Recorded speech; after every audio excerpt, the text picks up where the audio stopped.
Hello and welcome to Stampscapes Friday Night Live. We're going to be working on some, I don't know, for lack of a better description, I just put cloud portals. Okay, now that came up recently in one of the Facebook comments, and I thought, I really like doing some of these review types of things, and there might be a little bit of a different twist on it than what I've focused on before. But what I mean by cloud portals are these areas of the sky that kind of frame off that area of a composition to, I don't know, whatever, frame off an area or object within that space. Okay, so we're going to be doing that around the cloud cumulus here. It's one of those stamps it's like the ultimate, I don't know, background type of filler stamp for sky areas.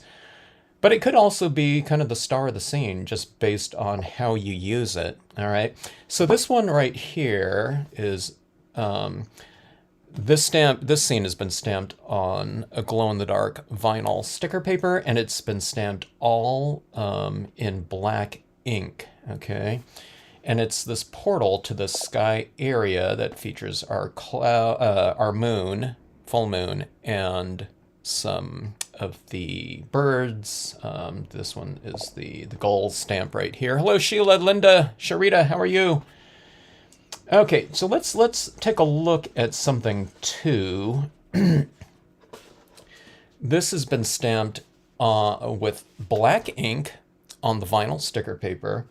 Now this has also been stamped in black, but just recently this week on the beige shimmer paper. But we can see here that the appearance of using the same black ink, that was used here on these is different, because when we're stamping it on here it looks a little bit more stormy, maybe ominous. It could be considered. I don't necessarily see this as ominous because there's a lot of lighter areas, but it could be, if we used it in like a Halloween context or something like that.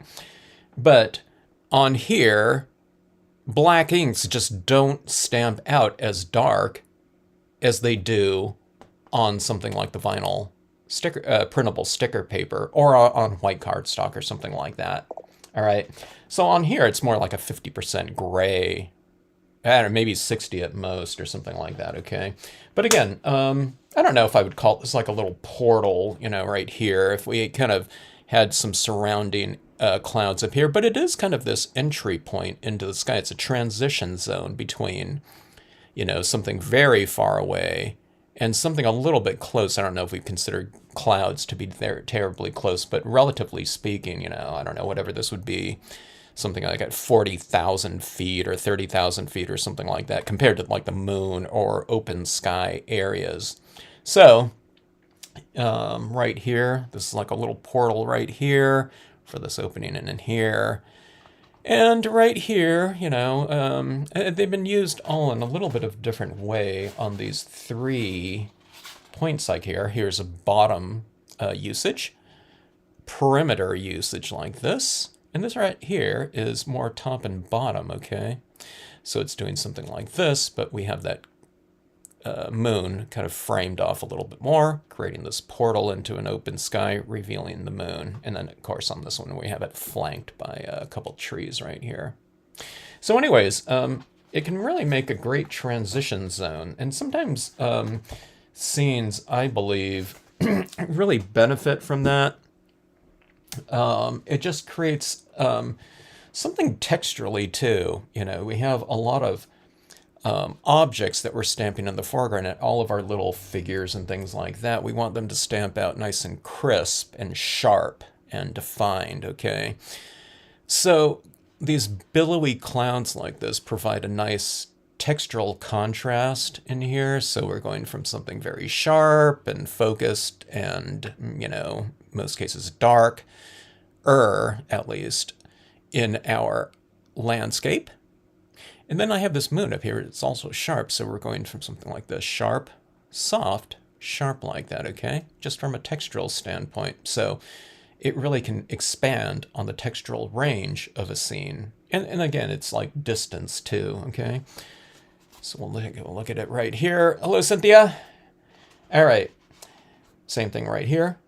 A little bit of a portal into the sky right here. This scene right here is done in, you know, those warmer tones, brown tones, a little bit of pink, yellows down here. I don't think I really used oranges, but orange is kind of a component of brown, so just warmer tones right here. So if that's the color scheme in here, a lot of times I'll utilize that strategically in my sky figures, and I'll create the sky figures in that color out of my color scheme. So we have our clouds right here, and right up here, creating a portal for that open area in the sky, and then we've used Starbirth in the background. So you snap anything you want in here. There's the eagles right in here too. And right in here, I mean, the cloud usage is really, really, I don't know if it's subtle. I mean, it's definitely here, okay? But what we've done is we've framed off this little area in here, creating kind of our light source, okay? So we don't have something like so formal as like a moon or, you know, a sun or something like, or stars like that in this space right here, because I didn't want it to, you know, have another object in there, because there's so much, kind of objects and things like that in here already. It's already kind of a busy scene. So what we've done is we've just kind of created this little perimeter area from the cloud. It's going like this and like this, very lightly though, next to this light source right here. And then that, you know, creates this opportunity for these beams in here too. It looked fine without the beams too, but I thought the beams were a little bit more kind of dimensional, and it made it a little bit more striking. But these clouds are also out here like this. So again, it's creating a little bit of this portal to our, I don't know, whatever, illumination, okay? Another one right here. Darker clouds out here in the dark areas and lighter ones in here, creating this little portal in here. I don't know if in here it looks like that moon is much more closer to us than the clouds in the background. But again, this little area in here creates this little space in here for our background objects. So I've been going like nuts with the you know, the cutout moons and the glow-in-the-dark moons and things like that. This one's not a glow-in-the-dark moon right here. Might have benefited from it, I don't know, you know, in terms of kind of an extra cool little feature like that. Yeah, I don't know, maybe. I can't really put it in there now because those tree branches aren't. I'd have to draw the tree branches in there if I stamped a moon in here. Anyways, I'm getting off the subject. Hello, Vanessa. Hey, in the UK. What time is it there for you? Hello, Cecile.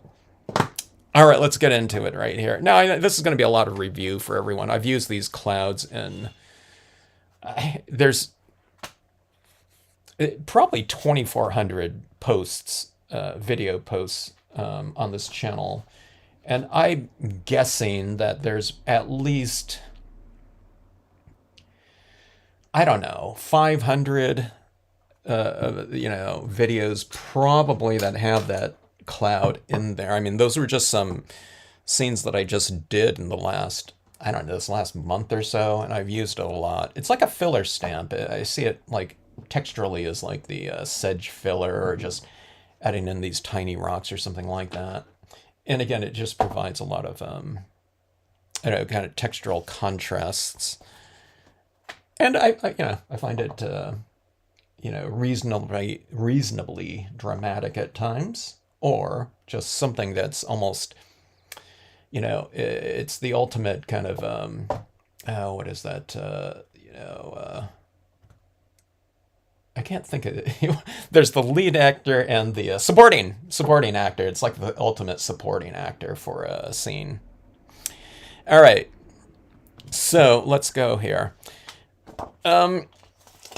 And as I'm doing this, we'll talk about the usage of the cloud stamp right here and what to do and what to avoid equally on things like impression pressure and things like that. Okay, so I have, this is just some semi-gloss cardstock. This is a glossy cardstock. Here's that shimmer pearl kind of coated paper again, a little bit iridescent. And I have a couple pieces of the pre-printed wood-grained paper right here. These are just like placemat papers, you know, you 11 by 17 and you whatever, eat off of them and toss them out. But they were a lot of fun to stamp on. Okay, so let's just get into the usage of this first right here. Let me do this on a. I want to do a couple finished scenes here too. I don't want to just do exercises here. But let's just grab a couple pieces of paper and just talk about that really briefly here. Let me do this in, I'll just do it in black ink right here, because if you can stamp this out really gracefully in black ink, which is going to be the darkest ink that you can use in stamping, right? Then you can do it in all kinds of other tones, and we'll do that in different tones on some of these other pieces of paper too. But let's just start with black here. I'll do multi-tone too. We'll do something like maybe these two blues or something like that. It could be any color. If I'm doing sunset colors and it's warm tones, I'll do colors out of that color scheme. Maybe a brown and pink or something like that, orange. All right, so just the basics right here. I have a whole video dedicated to the use of this, what to do, what not to do. It's too overblown though, it's too long. I really need to do like a 5-minute version of it, because there's only a couple things that really need to be talked about with the use of this that make all the difference, okay? So just in general, here, let me do this on one side. We're not stacking imagery like bricks here, okay? So this is like treating the sky figures or landscape imagery kind of like a jigsaw puzzle where everything's going like edge to edge, okay? Or some people think, okay, you overlap it. So I'm going to overlap, let's pretend that this is the edge of, these are two cloud impressions right here. So they want to overlap by that much or something like that, okay? So what they're doing is they do this type of thing. I'll purposely leave a little gap here too.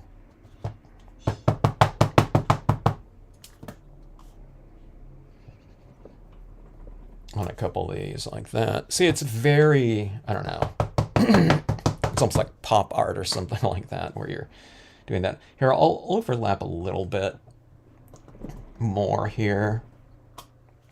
But it starts looking like this, okay? Not something that you really want in a sky scene unless you're making some kind of graphic statement of pattern or something like that, okay? So what we're going to do here is when I'm stamping this out, let's just go right across like that. Now, one of the things too that I'm doing, I'll start talking about this too, is pressure too, okay? So see this right here? This first impression is going in right about right here, okay? And I'm using center pressuring, but what I've also done is see this right here? I've changed that angle slightly like that, okay?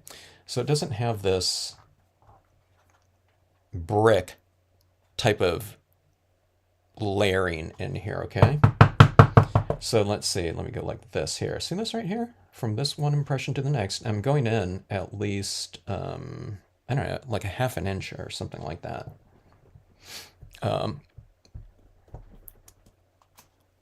don't know how many centimeters that is in the UK, Vanessa. Fingertip width or something like that. Okay, so see that right there? You don't see these edges showing in there, you know? Not like something like this. All right. So now, let me just build it up. Let's say I'm making a little portal in here, okay? So I'm going to go like this, and see this impression right here and here. Now, I mean, if, you know, there's leeway in here, okay, like this. But if I stamp it right here, this cloud is going to really look very stacked. But if I go like right here, and I'll change the angle slightly too, this one to this one, you don't see those edges in there, okay? Now let's talk about the angle too again. Now I can go pretty extreme too. This is just changing the angle by just, we're talking about just a few degrees here, right? From one impression to the next. But also, I mean, you can really change the angle like this. Let me go pretty extreme. I'll go like this, and I'll go like that. You can see where that one previous impression down here is going like right in here, okay? Center pressuring like this. Don't rock your stamp like that. Now, no law of you are going to be using unmounted versions of this too, or the cling mounted version, okay? Same thing applies. If you're stamping with a MISTI, as you press down, kind of press it right, you know, imagine that piece of rubber is there, pressed kind of in the center like that, okay? Now, one thing is too, I'm not flipping this around and doing it this way, okay? Right next to these other ones. I'm always kind of having these billows kind of going in a certain direction. But here, I've changed this angle quite a bit like this, okay? Let's go like this, right here. Now, I'm getting these lines right here, but yeah, I'll show you what I'm going to do about that. If this was just going to end right there, I would have wiped off that ink on here, okay? So I'm creating this portal right here into this space right here, okay? Now that's really like harsh right there right now. But what you do is if you're going to leave like an open area in here, like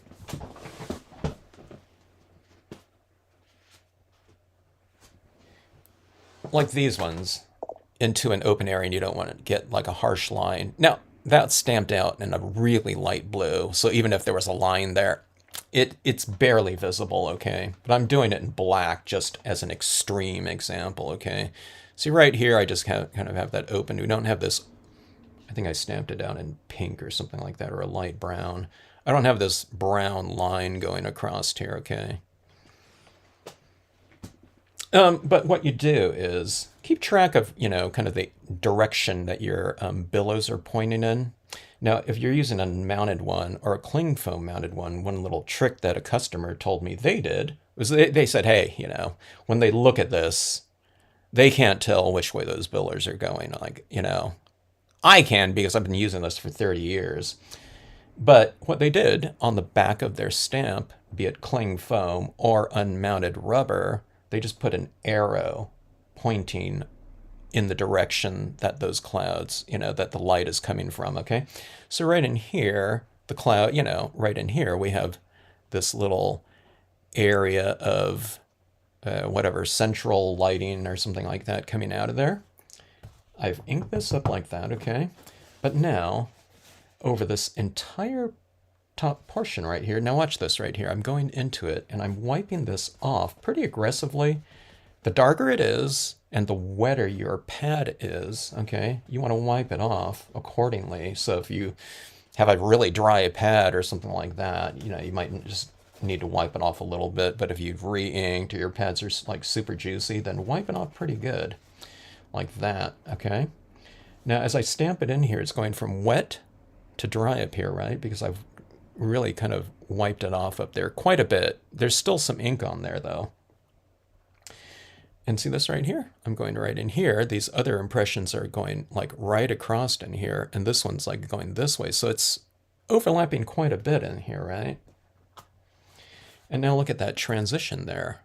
Okay, now you might be saying, well, why do you have this tone up here then? Okay, if you don't want that stamping out sometime, okay? Well, because if I just didn't have this tone up there, that transitioning tone up there, and I just had this cloud end right there, and I stamped it out, it would be a really harsh line. It wouldn't transition like that in there. So you create this transition by just manipulating your inks, and you can do that on any stamp. A lot of people don't do that because a lot of stamps are outlines, they're not tonal, okay? So with tonal stamps, not all my stamps, are like dense tones like this, but I wanted this cloud to be as realistic as possible. So I'm wiping that off again. And we're going from wet to medium to pretty dry up here, but it's still stamping out though, okay? So we have that right there, and I can come in like this. Now this one right here, I was just, I'm not going to have very much of a portal. It's just going to be this little space in there, okay? But see that right there? Look at that illumination just coming through there. And all that did was I just took off some ink in here. So we already have this really nice kind of tonal transition in here. Let me see if I can get one more impression out of here and leave that little space in there, okay? So this one should be a really light tone. And you notice I'm not masking anything off in here, okay? And again, because it's just a tonal stamp. Yeah, like that. So look at this little space right in here.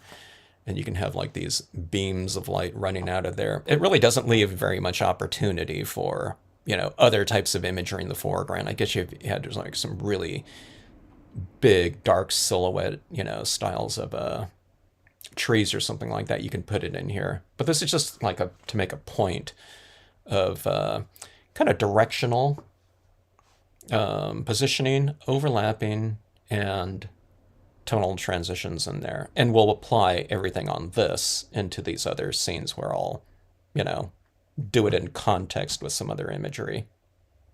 All right. All new to you, huh, Vanessa? Good, good. If you have any questions, let us know. All right, let's see here. Okay, now that's done with black ink. All right, now let me just show you in blue ink, and we can do a little comparison contrast here. I should do it just all the way black applications right now, and I won't have to like clean this off quite so much, but it'll just take a couple seconds here. I just clean my stamps off with water. A lot of people have questions about that when I clean on this channel, because I hardly ever clean. I do clean my stamps if I'm going from like a really dark tone to a light one, or switching hue completely, stamping out my clouds in blue, and we're going to do a sunset scene next or something like that. All right, I don't know if this is like 100% clean, but no big deal if it's not. Let's do something just in like a medium to light blue here, okay? So we'll do something like this here.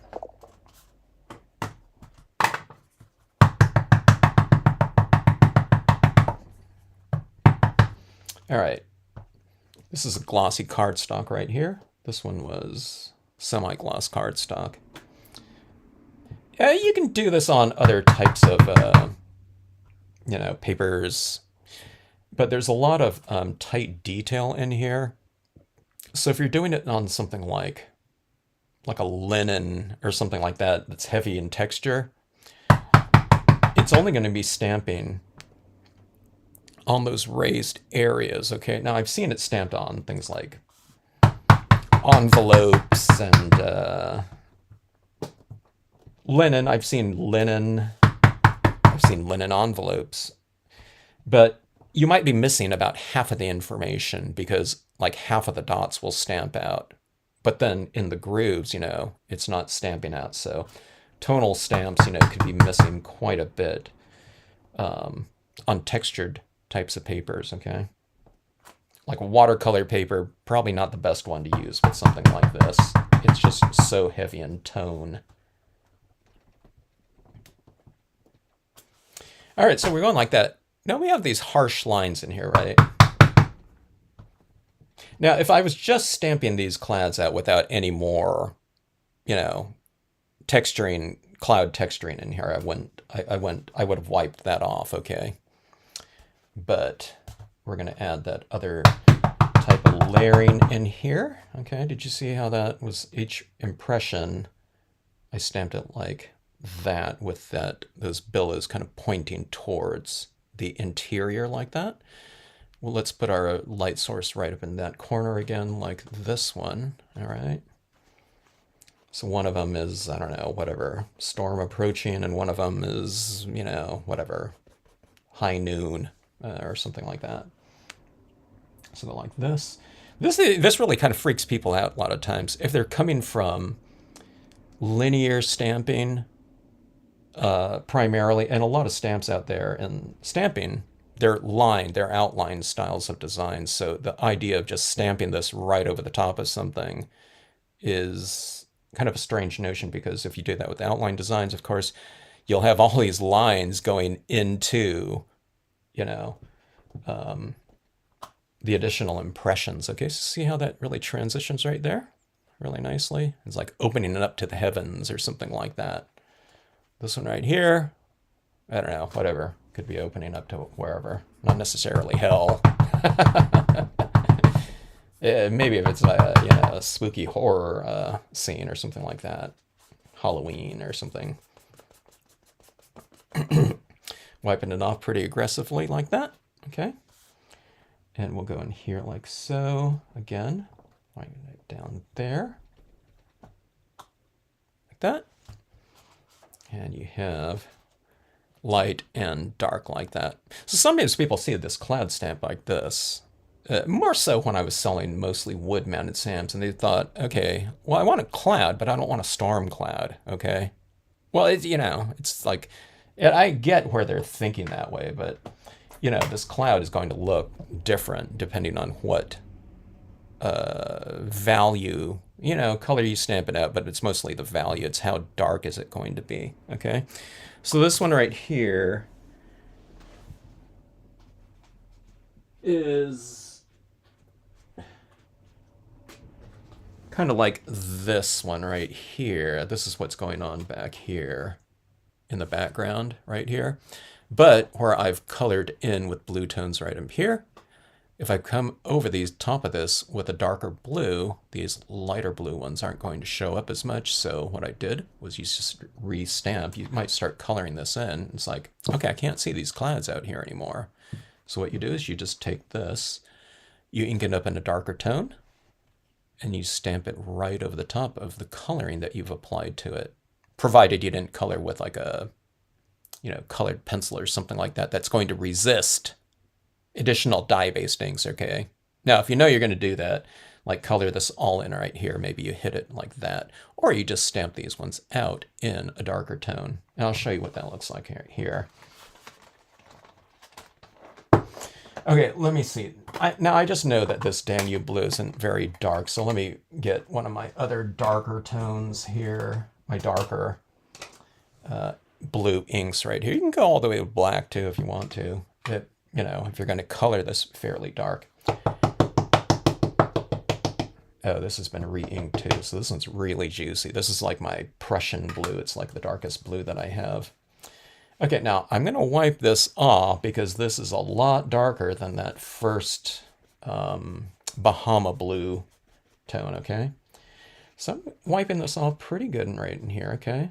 And I'm coming down in here a little bit too. So it's like a little bit wet, medium, and then dry. The other ones I was just kind of doing, wet and then, fairly dry like this. This one I'm transitioning just a touch, okay? And what we'll do is we'll go like this. This is our source of light.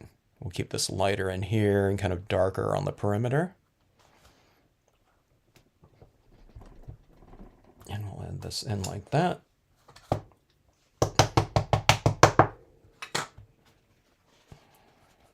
Wiping off. I mean, like on a lot of these first impressions here, I didn't even wipe it off. But it's always, it's not a bad habit to do this around all your sky imagery. Okay. Because the sky imagery tends to be things that are kind of light and billowy and, where you want a really good kind of seamless transition from one impression or one stamp to the next. If you're doing that in a landscape, it's like hard objects, trees, bushes, whatever, cabins or anything like that. Okay. But in something like this, we're talking about like soft forms, clouds, and our different objects in the sky. We have like these clouds with moons and things like that with these cloudy forms around our objects like that. Okay, so we want to keep things nice and soft as well. I'll do a little bit of toning on this one just so you can see that one come together a little bit more, and I'll show you that in whatever coloring context. Let's do this right here. Now see right here, there's more kind of space, like right here from the source of light. Right here, there's just a smaller amount, so I might use a smaller amount of the cloud. I wonder if I can get a second impression of that right here. Yeah, a little bit right there, like that. You have to be careful with your second impressions, so sometimes I'm stamping right here, so all the ink is going to be gone from right here. So sometimes if I'm stamping right here, or too big of an area, I might stamp it out. And, this whole area stamps out a little bit darker because right here is the first impression with that, single inking like that. So, and just kind of be aware of where you've used your stamp if it's not used in its entirety, like on a corner or something like that. If there's any questions and you just want a second impression that's going to be lighter than this one, ink it up like that, wipe it off, stamp it out one time before so that your next impression will be lighter probably than that one. But again, it depends how much ink is on your stamp. And let's go like this right here. Billows pointed towards our light source, like that. Then we have something like this. We got this nice little portal of light like that. See, a couple areas are even like, I stamped that cloud here, and I didn't do it right here, and it looks like that light is kind of coming through there already like that. So a quick inking, I'll just do one layer right here because I want to get to some of the other types of things used, whatever, within those types of spaces. Let's take... we'll go back to that same Bahama blue that I stamped right in here. Okay. You can almost leave this like this too. I mean, it looks kind of cool as is, but I think that a little bit of extra tone, really kind of brings these areas out a little bit more. It creates a little bit more contrast, okay? So just going in here, use whatever kind of applicator you want, sponges or anything like that. What I'm going to do is I'll create a little bit of a perimeter vignette on here, okay? Like this. I'm just doing this type of thing. And you can barely see it. This ink's pretty dry like that, okay? I mean, just that little bit of tone like that.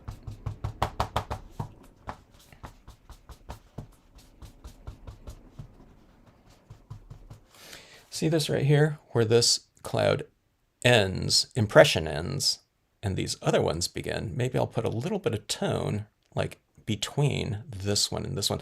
These are supposed to be like foreground clouds, and these ones are more like background clouds in there. So we can create a little bit of separation between those two in a very subtle way. If you're not using glossy cardstock like this, you might be able to, you can color in with whatever markers, colored pencil, or anything like that. I would start fairly light and then layer and then add darker tones, okay? So this right here, I'm just kind of going in between this layer and this layer. And see that creates a little bit of separation between here and here. So it looks a little bit deeper in space. Not outer space, but space kind of distance-wise, like that. I'm not just coloring in everything from, some people say, okay, the sky's blue or something like that, okay?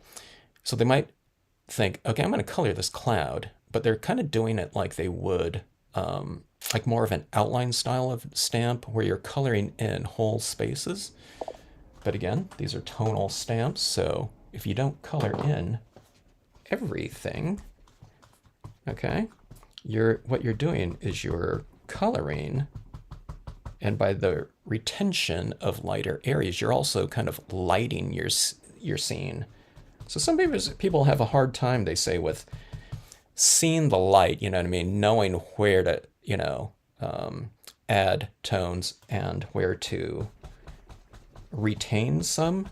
And there's not really, there isn't like some specific area, like I had to keep this light right here in this area, or see, I'm kind of going in here. But if you did the opposite, if you darkened this but left this light and darkened this, then you'd have this light coming through there. It's not, that's not like a mistake. You've just kind of decided where, it's going to go. If I were to do the same exact thing again, or whatever, 4 times, not like on a, assembly line style, but if I was to do this again tomorrow and the next day, my lighting would be a little bit different every time. Okay, so that's what you see kind of going in here, right here, behind the scenes. And I took this and I went a little bit darker out here too. Okay, that would just take me a couple seconds here. Let me just do that. This is a lot darker, so I'm going to take this a little bit slower here, like this. Okay, I'll stay on the perimeter like that. A little bit longer, okay. See this going a little bit darker right here. Doesn't that make that seem a little bit lighter? So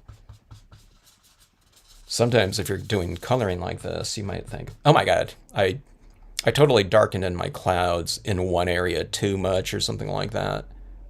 I ruined it, But what you can do is, now you can't, it's, you're not going to go back in and like bleach out a bunch of inks or something like that and make something lighter. But what you can do is you can take your color, provided that you didn't already go to black. So if this blue is here, it's like, oh my God, that made it a little bit too dark right here. Then take black and put that right here. So that blue, by contrast, will seem lighter, okay? I mean, there's other things you can do. You can put, lay down some white pigment ink on top there a little bit or something like that. But just take it slow and just kind of develop things like that. And you got this nice little portal going in there. It looks, fairly three-dimensional, I think. Hello, Deanna. How are you? Check out Deanna's papers. And then so you can work on these skies like this, or you can just simply stamp on Deanna's papers, for dramatic, instantaneous skies. Those are really fun to use. All right, so that's what you get right there. On something like this, here, let me do this on this one too. Okay, so we just went all with black. You can bring in blue tones in here too, and you can tint this like you would, like a black and white photograph, where people did, well, they did more like color tinting. They weren't really doing like shading or something like that. But you can bring in other colors into this and make it look kind of like a richer tone. You can add temperature to it with like a light tan or something like that in there and tint it. But let's just take a look at and see this with a little bit more shading context right here. Maybe it looks a little bit more portal-ish. It draws the viewer in a little bit more too, I think, when you kind of tone in the surrounding areas like this. Plus it gives variation. This is all like the same texture in here. There's a little bit of tonal change right in here where we've wiped that off, but you can really expand on that tonal change like this. I'm just using black. You can use gray tone and black in there, but look at this. Isn't that kind of really kind of framing off this area nicely? This is on the semi-gloss cardstock. Okay. So it just takes a really short amount of time to do, like this. Okay, see, I'm kind of staying on the outside edge a lot. I'm not just putting in this real harsh line like that, like toning in this way, where there's like this black, and then it's like light or toned in and then nothing. Okay. Like this, I'm utilizing my, I don't know, if that's like, even 5% gray,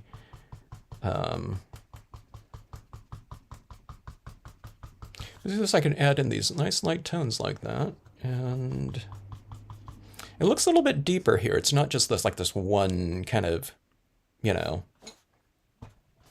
menagerie of the clouds that are at the same distance from us. It looks a little bit deeper to me now, like this, by giving it this little bit of a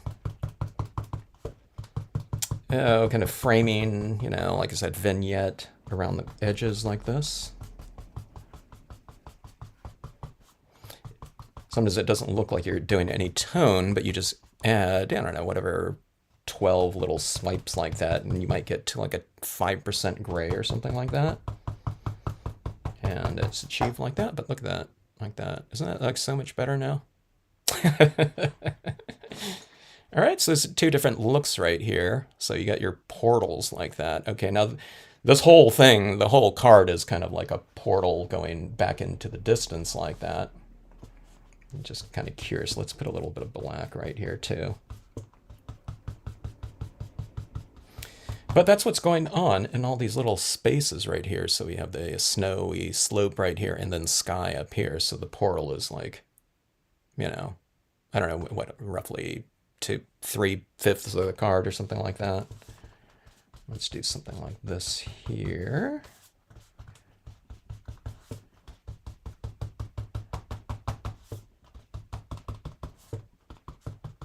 One of my favorite things to do on this type of scene right here is just to stamp out some, dark trees.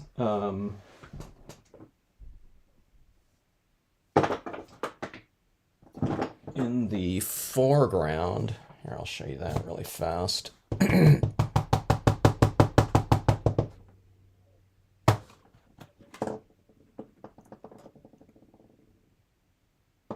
I'm looking for a black re-inker. I thought this one was like super, super juicy.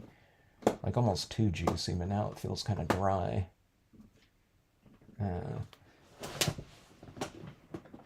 here we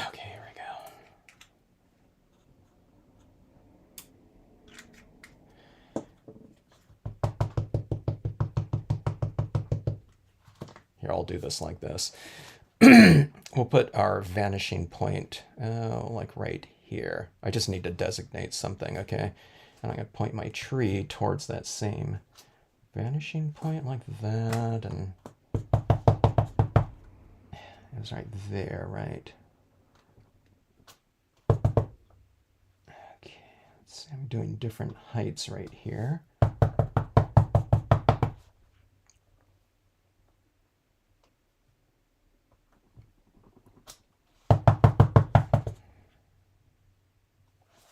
It's this one. You just kind of aim it in that direction. I don't know. I'm not going to put like a line or dot down or something like that. If you could, though, if that kind of, you know, helps you kind of remember. What you want to do is you just always want to make your vanishing point, you know, your trees kind of going up towards that same vanishing point, and it'll it'll look like you're, whatever, lying on your back and looking up at the sky type of scenario. But just, yeah, just remember where that, what vanishing point was designated as such, okay?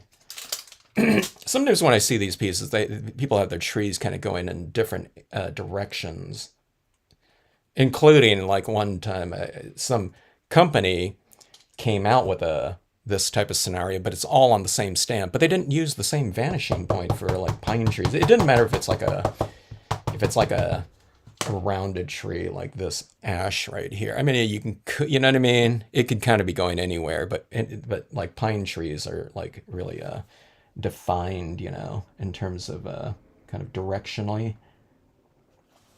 And you want to stay with that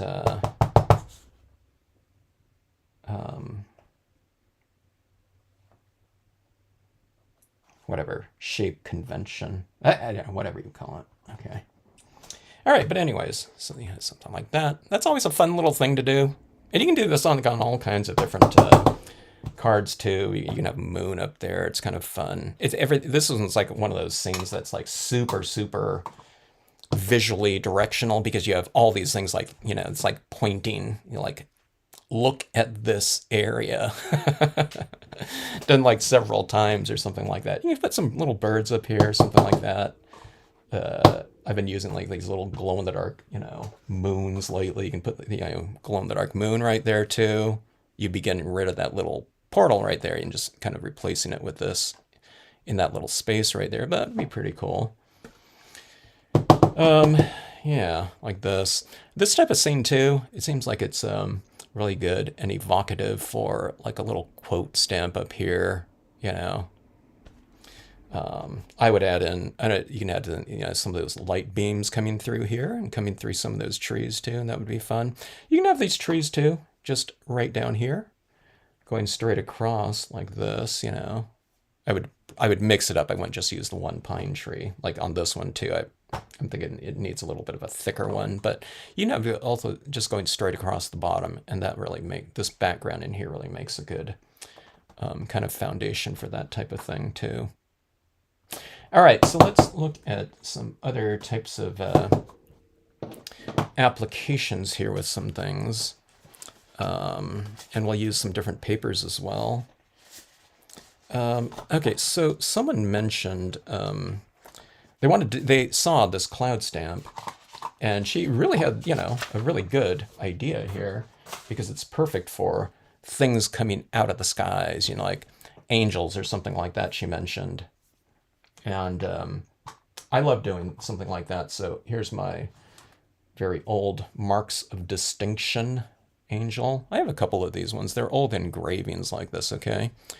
And you can stamp it up in the sky, but when you have it like coming through like these dramatic clouds or something like that, it really frames off this type of imagery really nicely.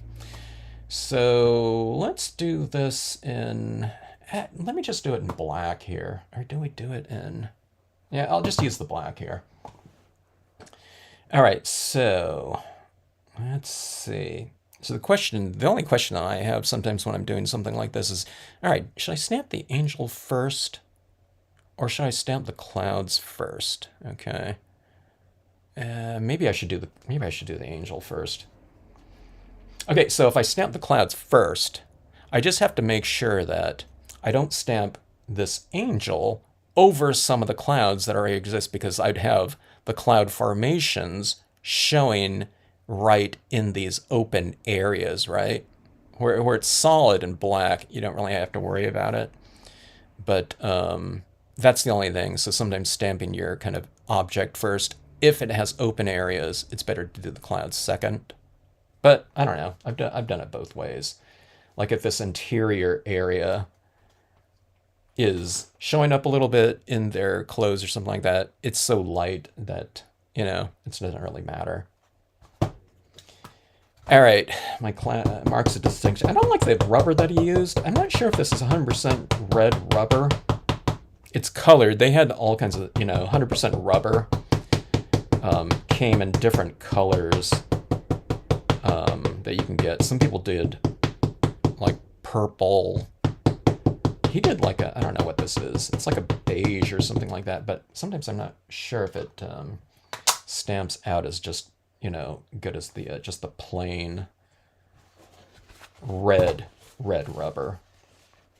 Okay, so anyways, so I'm going to do a little something here.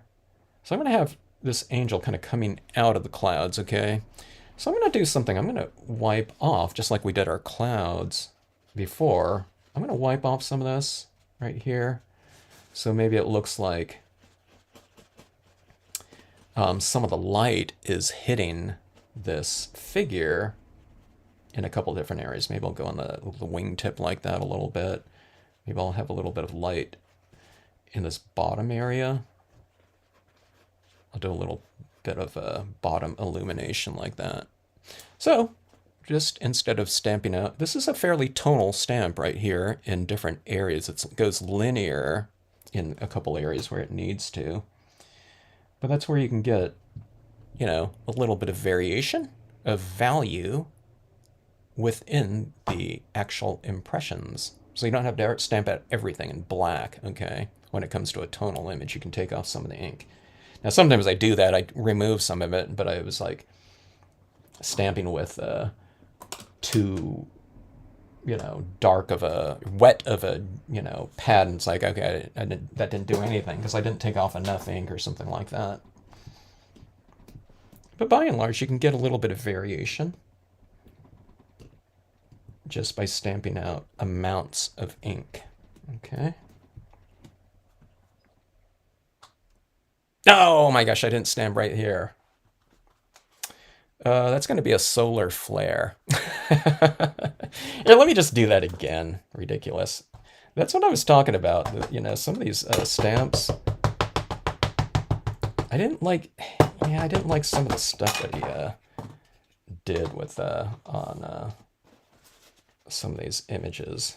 All right, let me go with the harder impression here. Okay. If I was stamping with a Misty, you know, no problem. I can just do it again, right? Okay, let's see here. Now, if that happens again, that's not too good. Get a little bit more pressure. Unless there's something underneath my page right here. Yeah, there's a little bit. I might have something underneath this paper. I'm doing all this scrap paper right here. So some of my paper's like, it has these cutouts in it like that, you know, where I've cut out like a little thing out of it. So I just use it as scrap paper. Anyway, that's good enough though. Cloud portal going into the background, okay? Hello, Bonnie. Hello, Josh. How are you? Hope everyone had a great week. I tell you, it really feels... Now, I did a bunch of other live streams since last week, but these weeks are going by so fast. Okay, wiping off this. Okay, I want this to look like it's really this kind of explosion of light coming through, you know, and this angels revealed here. So wiping it off pretty good right here because I want them to be in the light. And also because I'm removing a pretty good amount of that ink in here. I don't really need to mask off these wings right here. I'm just going to go right over the top of it because I'm not stamping black up here. I'm going to be stamping some light gray, in theory. Let's see how it comes out. Yeah, like that. I could have taken off a little bit more, but it's going from darker to a little bit lighter. Let's take off a little bit more.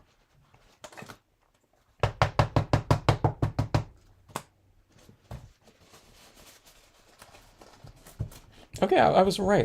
I don't know. Sometimes when you ink up certain stamps, it doesn't look like you've inked it up, you know? I think it was like resisting that ink on maybe that tree stamp right here. Oh, you know what it is? I probably stamped this out in like stays on the last time and I didn't clean it off. So it's not taking the ink. I just need to scrub it off a little bit more. All right, let's go like here. This is going to be like more of like a dramatic, you know, angel coming out of the light right here. If I did it in light blue, it'd, you know, be a little bit more, whatever, tranquil looking, okay? But I just want to do it in dark tones right here, just again to kind of emphasize that point of, you know, removing some ink.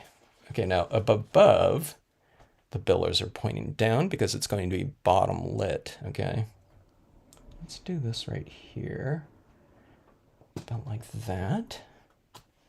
Now I have this little area right here. Oh, you can't see it, like right there, where there's no cloud, okay? I'm just going to take this, I'm just going to plop it down right here. You don't really need to wipe it off, okay? It's only where it kind of opens up into this area out here, okay? Into this, you know, where there's not going to be any clouds. It's like this opening for the sky, you know, that this angel is kind of emerging from. But again, it's like a portal to, I don't know, whatever, the heavens in this case, right? Let me wipe off a little bit more off this one. Maybe I'll put a little bit more. I'll take off a little bit more where they're kind of emerging from like that. See that right there? It's nice and light. We'll do another one right here. Looks like 2 more impressions like that.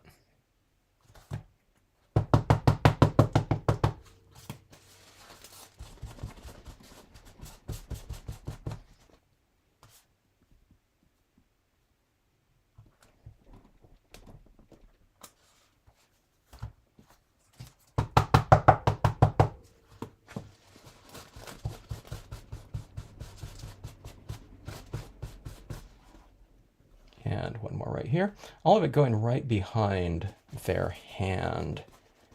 Okay, so I'm wiping off a little bit more right here, and I'm just stamping it right over the top of the hand. Even though the hand is open, it should stamp really lightly in there. So, no, right, I don't want the cloud to go right up to the body.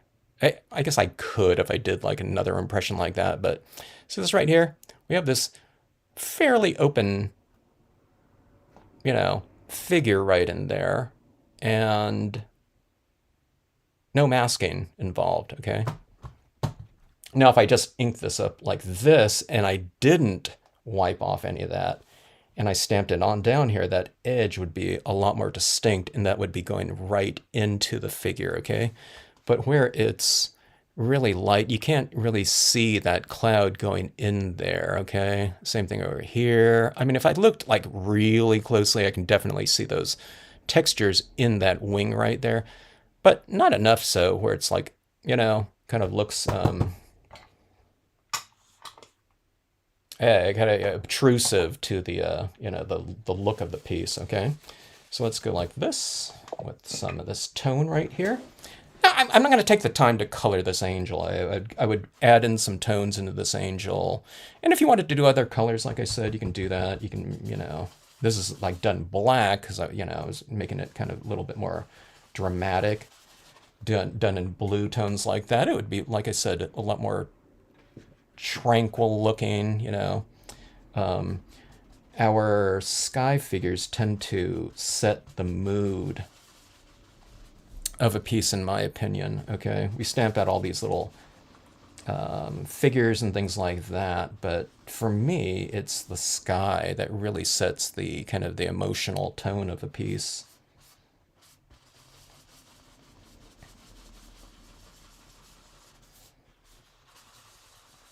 Color schemes too, but the colors of a given landscape usually come from the sky, you know, be it sunset or high noon or something like that. The amount of contrast. See this right here? Where we're kind of leaving the tops of the clouds light. So we're only like coloring halfway into them. So we've toned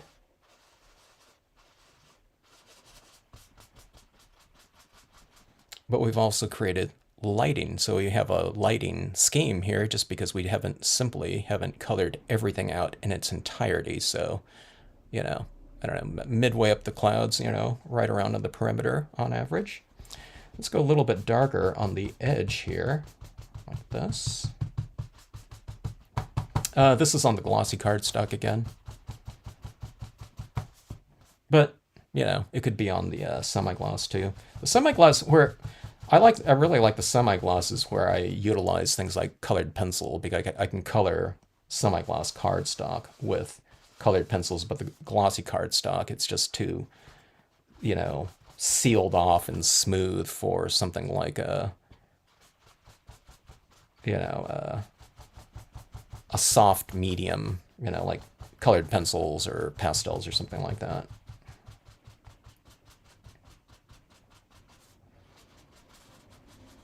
Kind of keep it moving a little bit, you know, as you're doing this too, especially with a darker tone like this. So again, I'm kind of I'm spreading around like a, you know, 4% gray or something like that too. So really use your drier applications like that. Unless you want to get it darker, then of course you ink up. And then I typically dab a little bit like that. And then what I do is I spread that around a little bit like that. So, you know, sometimes when you're wiping like that, you're wiping off ink if it gets dark enough, or wet enough, I should say. Like that. So see that right there? Get that little dark little edge like that.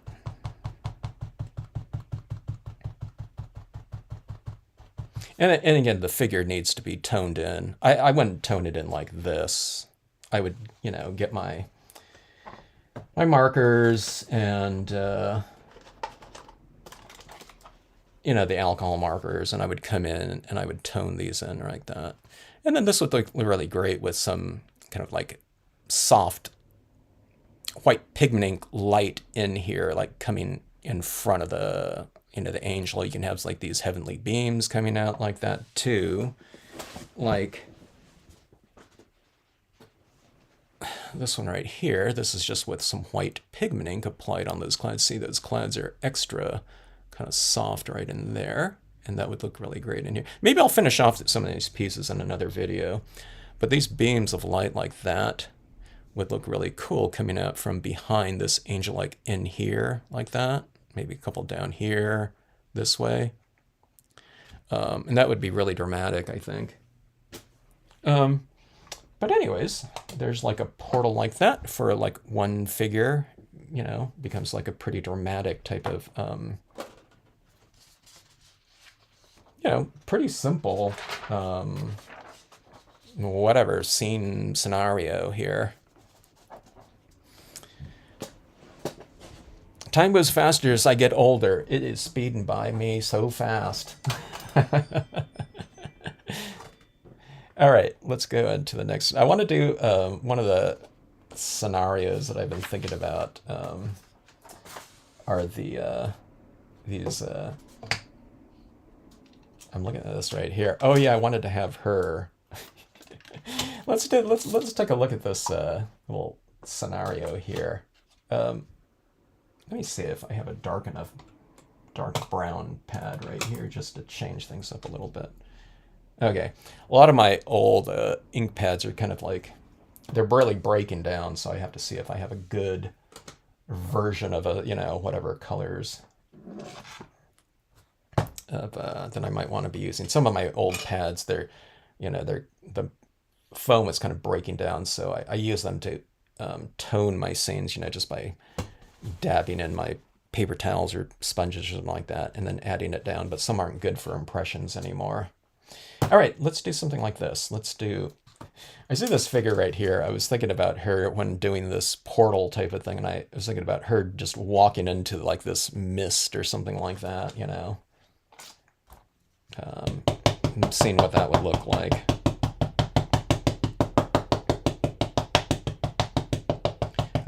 You know, it could be potentially very evocative.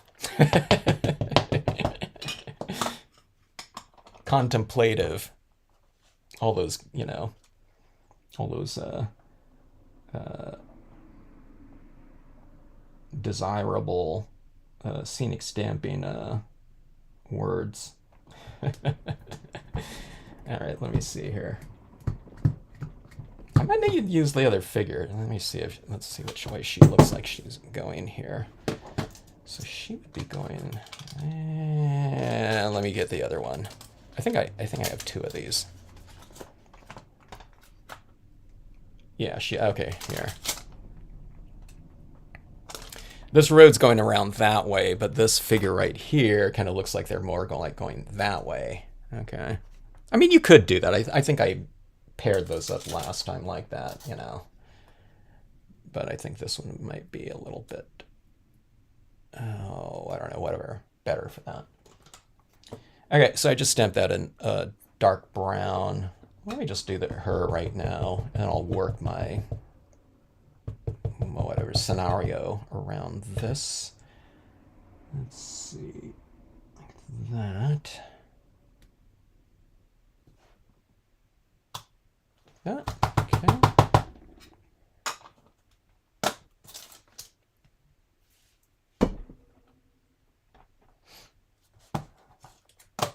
This will be our like promotional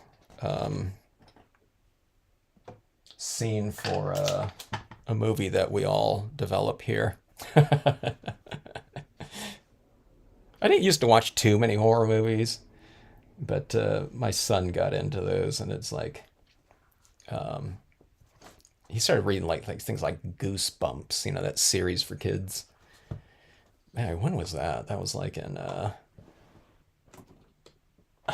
fourth grade or fifth grade when they had those kind of like reading challenges going on in his school.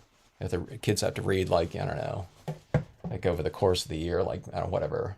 If you read 30 books, you get, I don't know, whatever star or whatever award, and 50 books or, a different one or stuff like that. So it was like a lot of Goosebumps horror.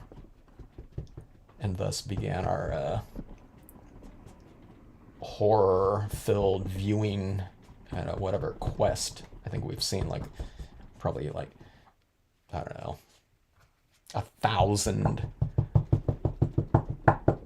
horror movies. Most of them kind of mediocre, a lot of them bad. All right. So let's do this right here. Let's do multiple tones. Let's keep this one in kind of a warmer sepia toned coloring scenario right here. Normally, if something like this, I would put more things around it, trees and things like that. But let's just keep it like this kind of weird kind of little scenario like this. Just with like clouds or something like that, It's a scene out of the movie The Mist. It's not. Don't look that up, Don't watch that movie. Thinking that that's going to be in there. And let's do this thing where she's kind of walking out into this light, okay? Doesn't have to be like a spooky scenario or anything like that, but okay, now see I've wiped off this area right here. Okay, like this. And I'm going to have it like actually going down into there. I think it could potentially make it look somewhat almost like whimsical too. All right. This one's almost like a 90-degree, Maybe it is like that from that one to this one right here, because I'm trying to create this little real tight corridor for the figure.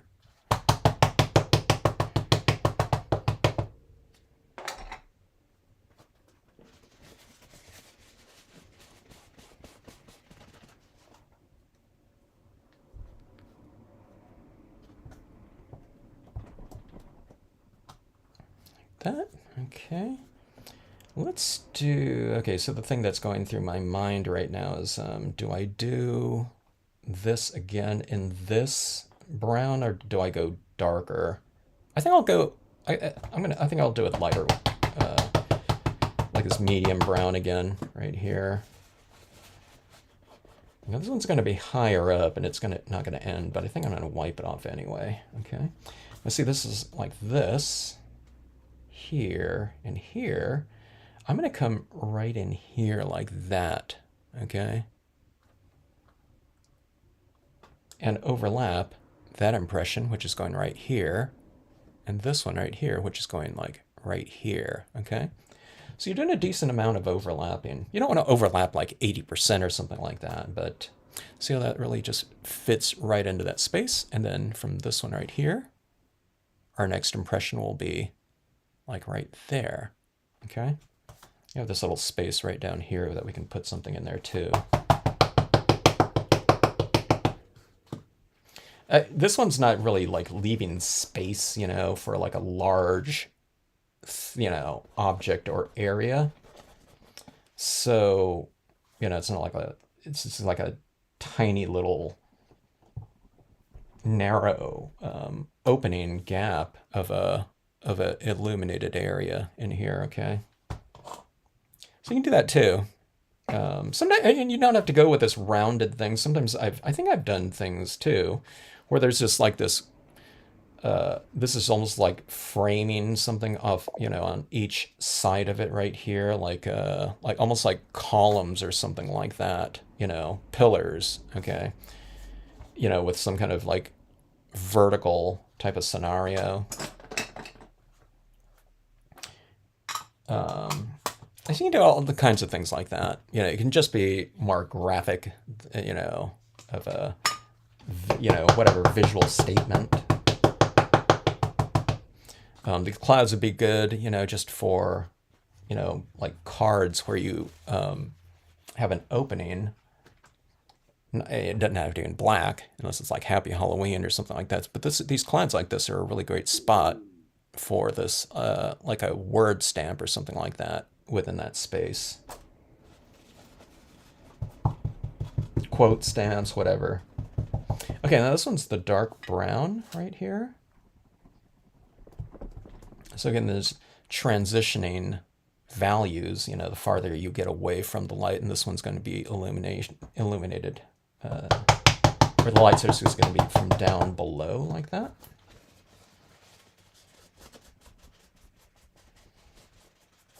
Wiping off the edges, okay. You don't really need to wipe off the edge, but if it takes like literally like 2 seconds to do. I don't know, maybe it was 1 second. So, if you're doing this, with the stamp right here, just wipe off the perimeter and wipe it pretty good. One of the biggest things for me, too, sometimes it's like, I don't wipe off enough ink sometimes, especially if I haven't done something with this cloud in a while, and it's like, if I just re-inked my pad, and there's like a ton of ink in here, it makes a big difference how much you kind of wipe off. And you can do this too if you haven't used this before. You're doing this type of practice right here. Just ink it up, stamp it out on some piece of scratch paper, and see how that transition is going to look. Let's go with a little bit of a darker one right here too, like so. All right, so let's do this little tiny bit right here, and let's put this right here. It almost looks like the swirling type of thing in here. It's making me dizzy.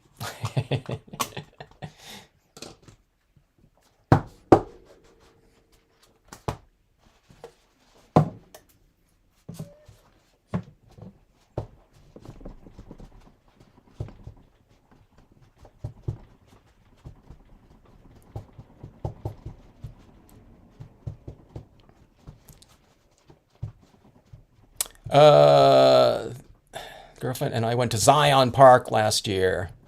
I haven't been to Zion in a long time. I'm a total desert rat, though. I love the deserts, the high deserts of California. Mostly what I was doing when I was doing a ton of hiking. Let's tone this one in right here. Okay, let's go with those same tones like that. Let's add in a little bit of pink too. But yeah, I used to go to the high deserts of California, Joshua Tree, Mojave National Preserve, Death Valley, Anza Borrego. Not so much Anza Borrego, too much, but we do those all the time. Certain times of the year, I was out in Joshua Tree like every open weekend that I had, and I was just out there. Was it 2 weeks ago at this point in time? Good thing I just held this up. That woman there, even though I stamped it minutes ago on this absorbent paper, she is still wet.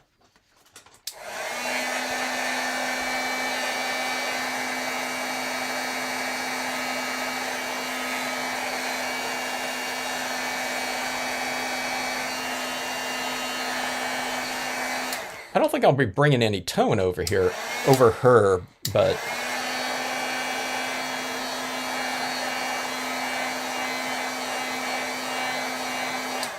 just in case. But yeah. So I was doing a ton of hiking and camping and everything like that, backpacking in the deserts. But that was my main thing that I like to do, when I wasn't traveling around to different conventions and workshops everywhere, just running Stampscapes in general. But Zion, like the Utah and Arizona deserts were my next areas that I was going to start kind of exploring. And then I got married and had a kid.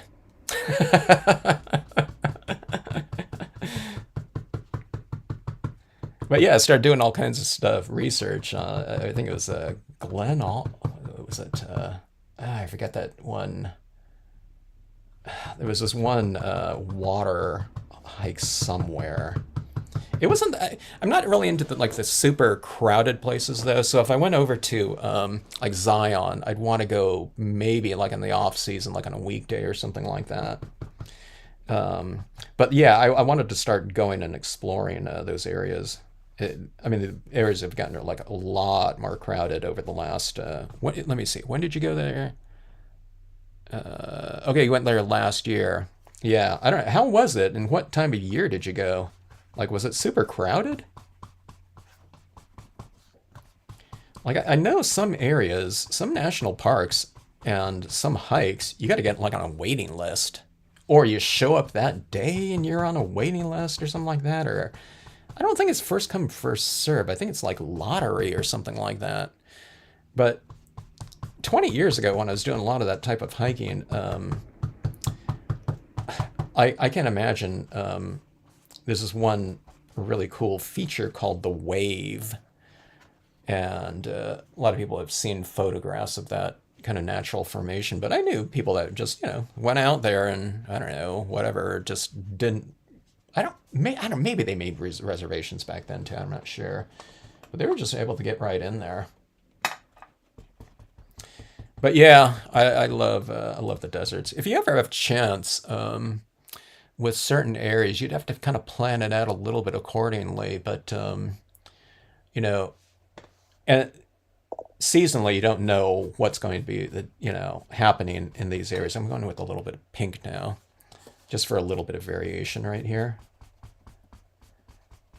I love pinks and browns together like that. See that layered in there? It kind of makes for a richer kind of look.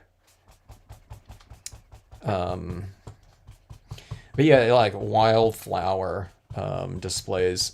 Catching the annuals is kind of harder, but if you go out to certain areas, I mean, it depends on the elevation too.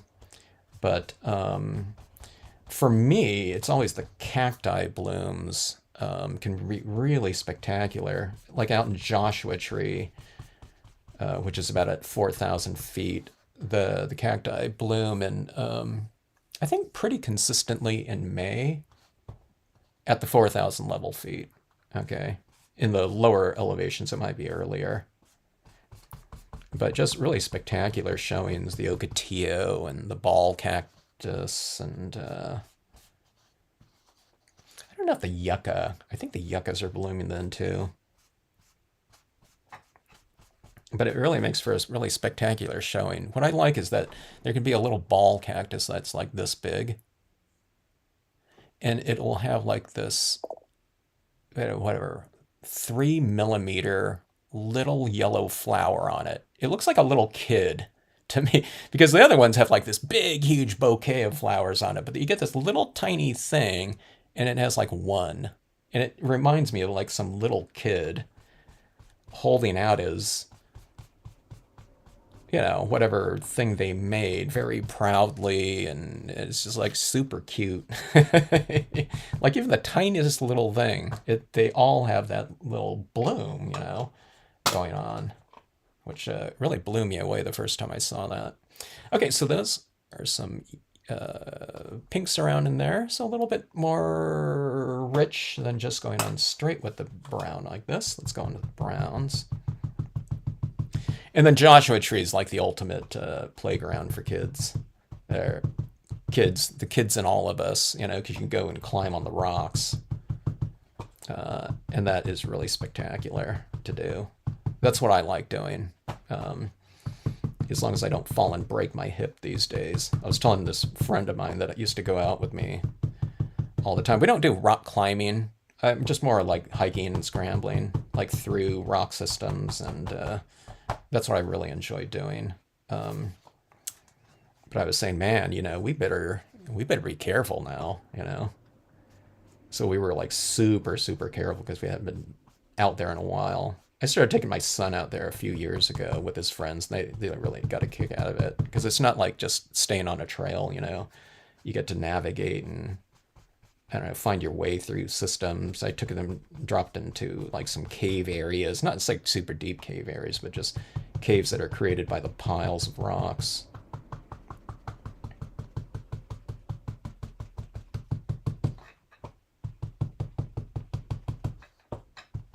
So if you know, sometime if there's like a supposed to be a Friday Night Live going on, and at some point in time, I put a notice up on my channel here in the whatever the community or notes section, heading out, not doing the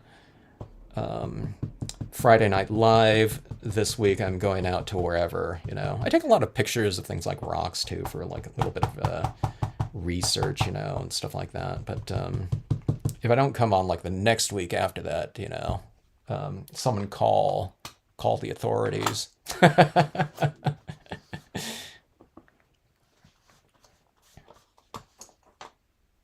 When I'm out there, you know, often thought I used to go out there by myself all the time. I thought, man, if some, you know, if I ever got lost out, not lost, but if anything ever happened to me, like that one guy that was hiking by himself and he had to cut off his arm. I thought, man, no one's ever going to find me because where I go out there, there's like no one ever around in, you know, these rock systems.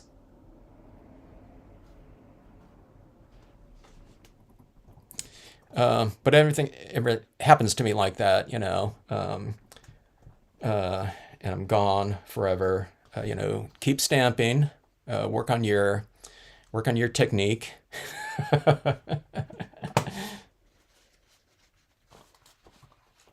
Reach out to the Stampscapes community if you have any questions. There's a lot of people out there,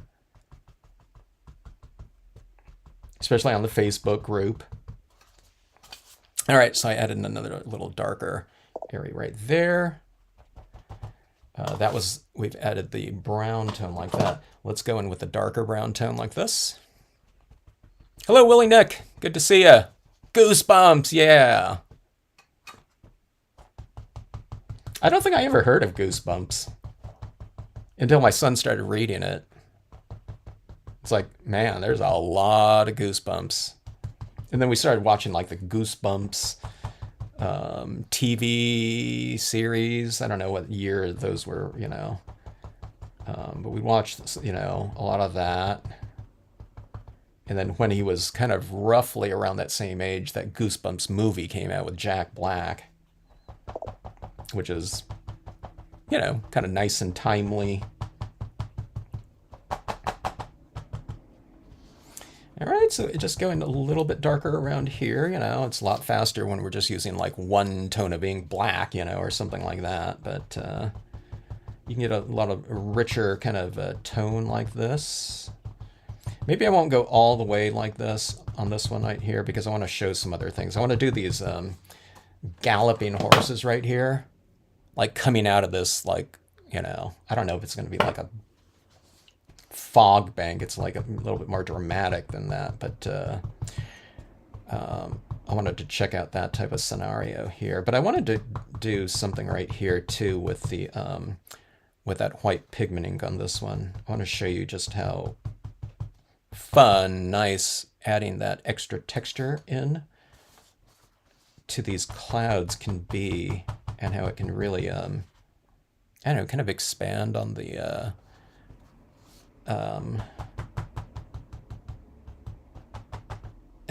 whatever the textural range, and it on something like this, it would really add to the spirit of it too, of the piece.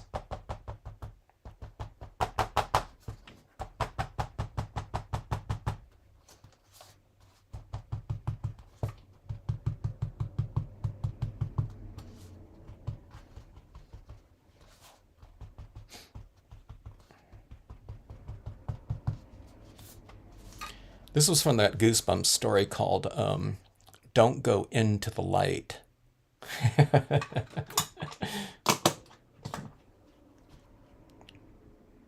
All right, looking at this, let's go one darker tone right here. Where'd my black pad go?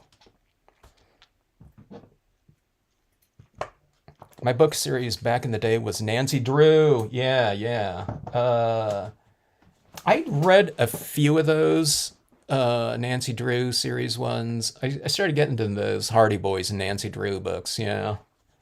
At some, I don't know what age I was at. It might have been elementary school, probably. Yeah, well, that's what it would have been, I guess, when I was reading those. Yeah, those are good.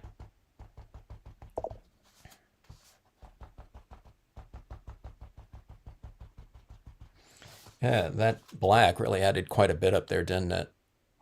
It's sometimes it's really good. See, I stamped out that figure in black right there, so it's kind of good to bring in that extra tone into your scene, even if you're not adding it to the point where these additions are black. It has that same. It closes every, the piece a little bit more, um, and it relates in context with the darkest figures here too. Okay, so now if I stamped her out in dark brown, then maybe I just go with the dark brown on the edge. But I don't know, that really changed it, didn't it? Yeah, that black in there. But again, it's not like a hard black. Okay, remember to use your applicator like really lightly like that.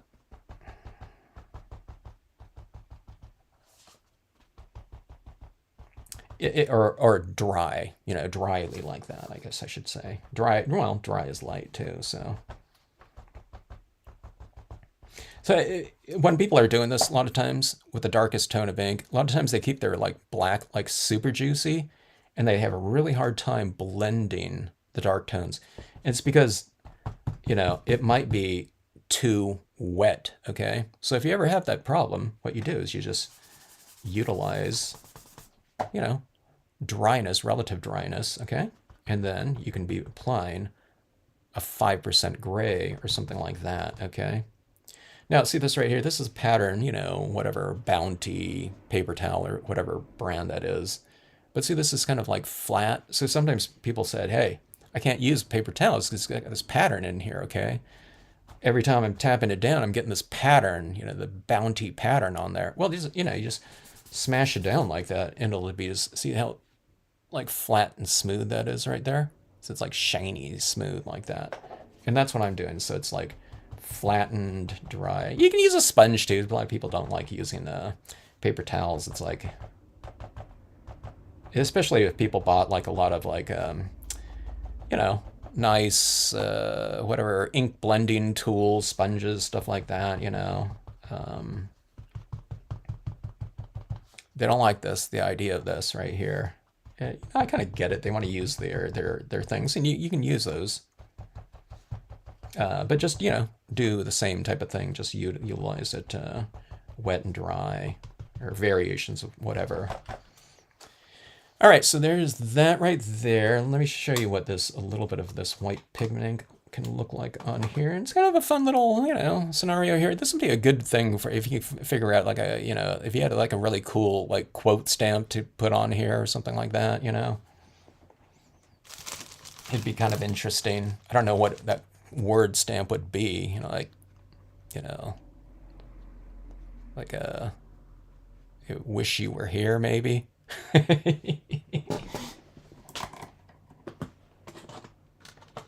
I don't think someone has a don't go into the light, word stamp.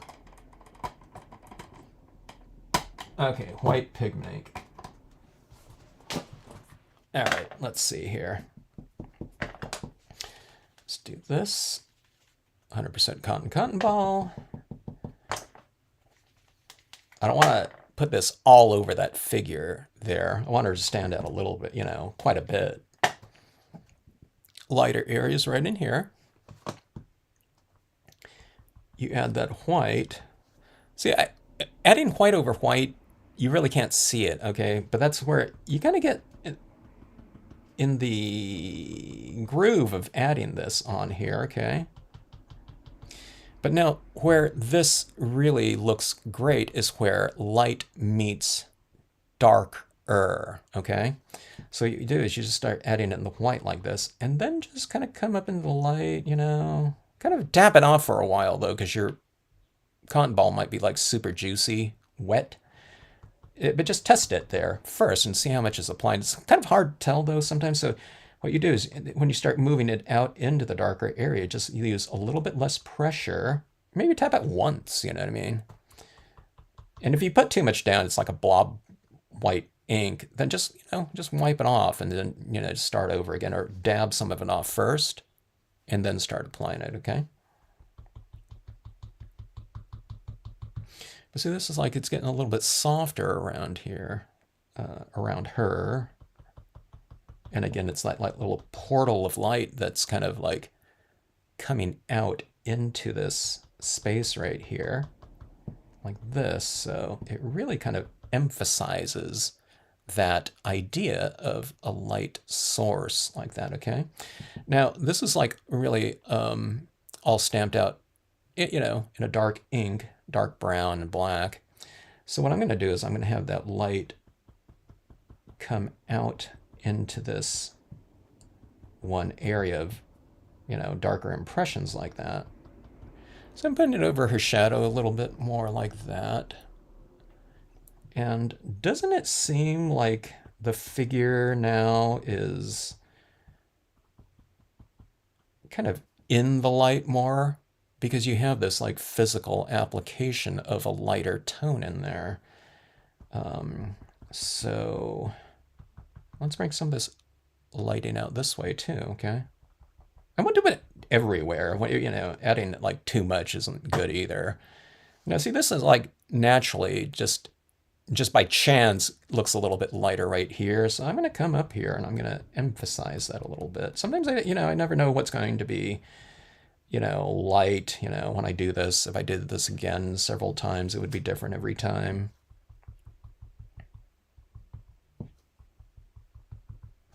Like that. Yeah, that looks kind of bad right there. So you just, yeah, it's like, just take it off. Yeah.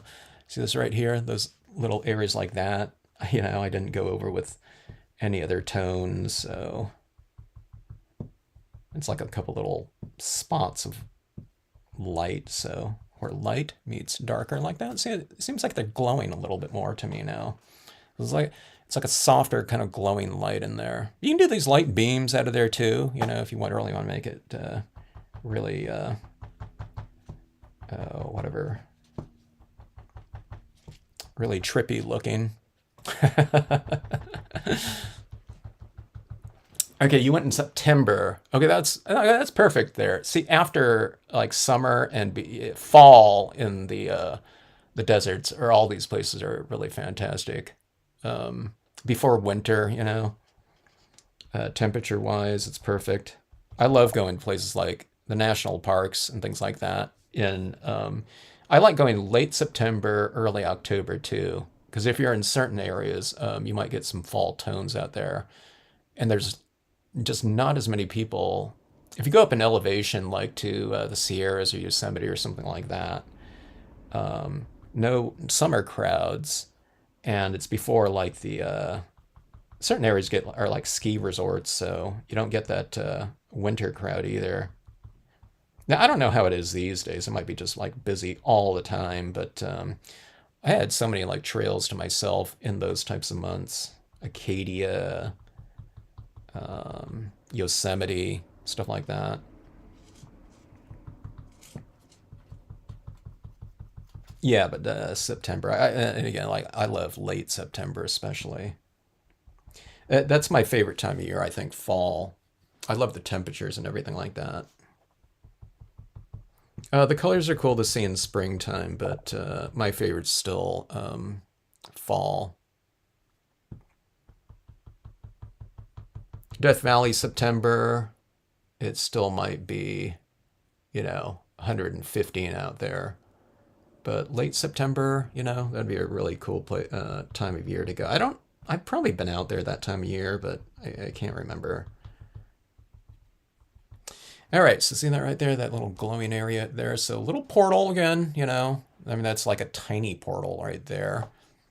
But okay, so we're looking at this scene right here. By the way, those colors in here will get richer if I spray this. And I might add in some other things in here, I'm not sure.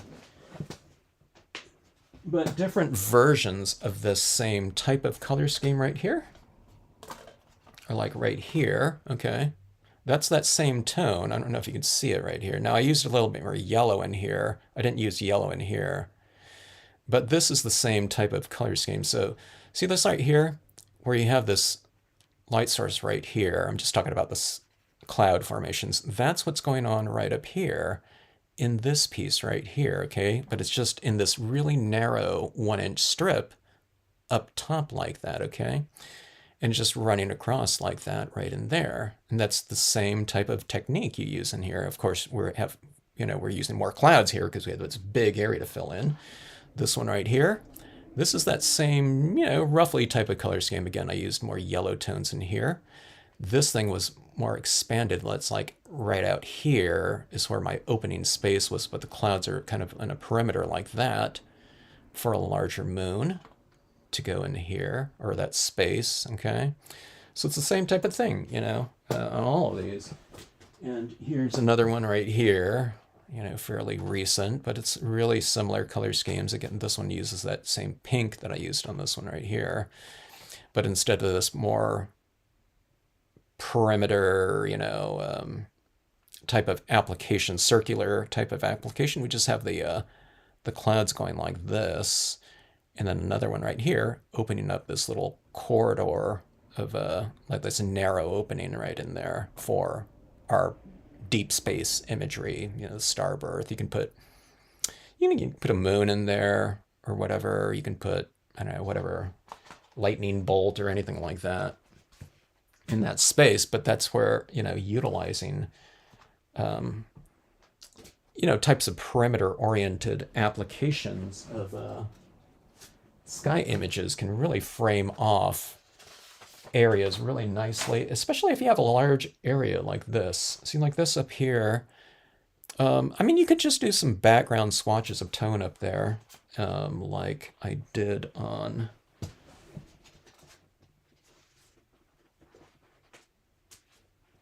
okay, here. Let's try to find this right here. So here's this one like this, okay. Now I put a little bit of a cloud alto cumulus in the background I can see, but for the most part it's just little swatches right back in there. So that has a really, I like this really nice feel to it like this. I wanted this one to have a little bit of a different spirit to it. So I have less textures in here, okay. And I wanted these striations in here to kind of, whatever, mimic or mirror the striations in this seaside cove stamp down here, the ocean water like that, okay? So that's why I didn't go billowy up here. Now you could do it, if I wanted more similarity up here, like harmony, textural harmony or whatever, similarity with this top portion than this one. But sometimes you can go for contrast. So you have this very horizontal striations in the water, but then you go soft and billowy up top, So, it just depends on what you want to go after. Like that. All right, so Deanna's here. I don't know if Deanna's still here, but so here's these, horses kind of coming out. This is one of Deanna's background papers right here. Here's the Seaside Cove again down here. But I wanted to do, when I stamped these horses like that, I thought, let's do something with like them coming out of, the clouds or something like that. So they'll be like fully engulfed. I put a little bit of that white pigment ink down here to bring some of those cloud formations or mist, that element, into the foreground like that. But let's see what these look like coming out of, some clouds.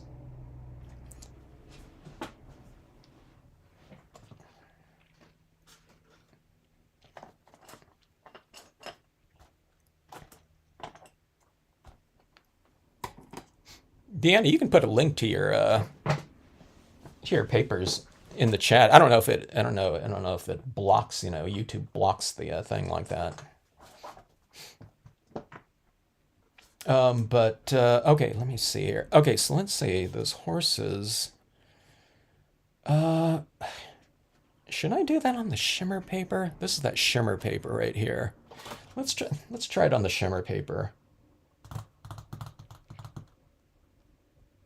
I'm trying to think if I want to do that Seaside Cove on here. There wouldn't be very much space here, but let's give it a try. Camped all the time in the Victorville area when it was still desert. Oh, yeah. Candy, yeah, that would be cool. When was that? You had to go back like 30 plus years ago or something like that. I'm trying to think of when that Victorville area really started exploding. So much stuff in that Victorville area. It seemed like it went in there from, I don't know, what is it? When it really started happening, like a lot, like the mid 90s or something like that. All right, we're going to just do a little bit of the Seaside Cove on there. This is that shimmer paper that I stamped a lot of those pieces on. It's not going to stamp out like super dark. Should I go for darkness? Maybe I should. Here, I'm thinking about this. I want those horses to stamp out a little bit darker, and I could get that, but let's just do this on here really fast. Let me see if I can do a real fast one right here. This one's on the semi-gloss. We'll do this one on the glossy cardstock. Okay. Huge stamp like this. I'm thinking about making this one or something similar to this in an art foamy version. If anyone knows what that is. They're these foam stamps that even in really large sizes are really easy to stamp out, okay? On larger stamps, you have to, there's more kind of distribution of pressure, so I always recommend you stand up when stamping this. A lot of people have the unmounted one, so maybe you're stamping it with something else, and maybe it's a little bit more flexible, but have a lot of material underneath your piece, like this. Okay, now I'm stamping on a little bit of an uneven surface I found with this all my scratch paper right here, so I might be missing some of this. It's stamped out. I stamped that a little bit crooked, but we'll have a bunch of these like clouds in here, okay? So I just wanted a little bit of those striations like that, okay? And these horses will be coming out like this, okay? And we'll put these clouds around in here. Hopefully it's kind of semi-dramatic here. We'll see. Okay, let's see. Do I do these first here? I guess I should, maybe. Okay, see this right here? This is the horizon line right here. I'm going to take this. I haven't done this on this yet. This little tip here stands out so I can see that edge right there, but this right here, I'm going to go like this. I'm going to go right around in here like this. And I'm going to put this little mark right there so I know where the horizon line is, okay, on that stamp. Now, it wouldn't matter a lot of times, but see this right here? I can just match up that line with that little tip right there on this horizon right here, like that. See that right there? That goes right to that area right there, and that little tip right there is sticking out, so I know that's... And I usually have my things going into a scene, so I'll put them on the left side. There's a smaller version of these guys, and I think they were going like the opposite way. Okay, here we go.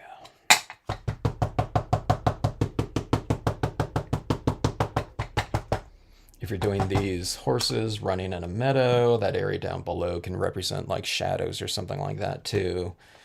Or you can just don't color in the, these reflection. They have a little bit more striation kind of things going in there, but I'm going to wipe that off a little bit, and I'll wipe off the back side of one of these horses. I don't know if this is... there's a lot of ink on these horses because it's a solid image, so I'm not sure if it's going to stamp out lighter or not. I'd have to remove quite a bit, but yeah, I'll try to. It might just stamp out 100% black like the rest of them, but I'm trying to remove some of that. So it's like if they're coming out of the light, I'll have some light inherently, stamped out in the impression, so it'll be a little bit of a lighter, whatever, horse part. That.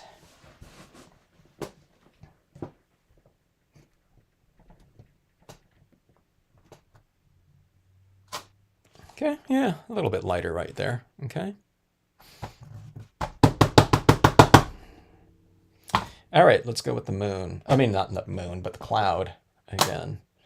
So do something like this, but it'll be a much larger area in here, okay?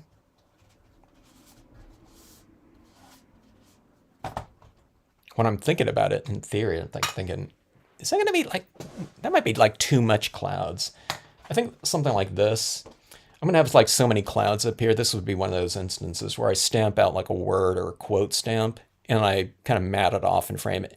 And then I put it in here somewhere, you know, just to break up the monotony of this big, huge open space in there. A quote stamp would be really good in there.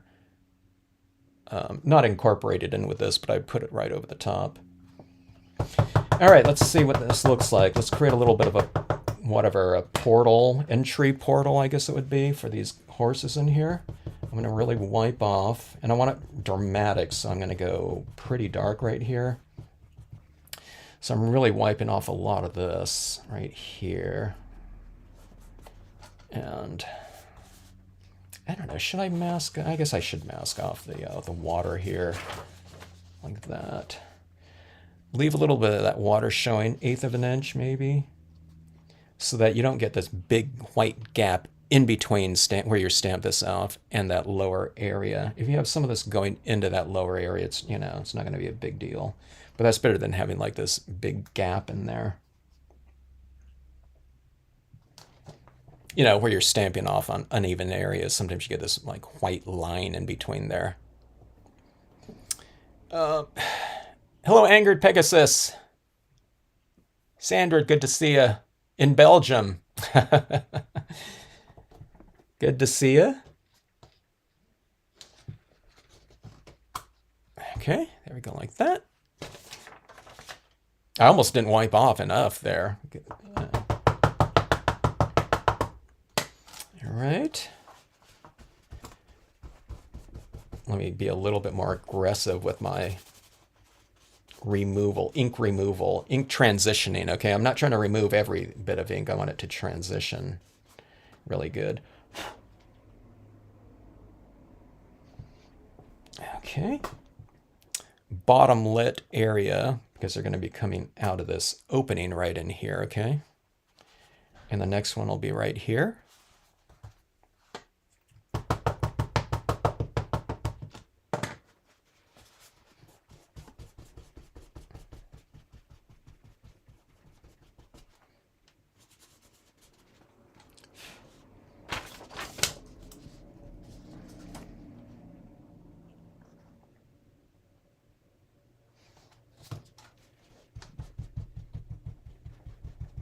I'm going to have this cloud in back of this one right here.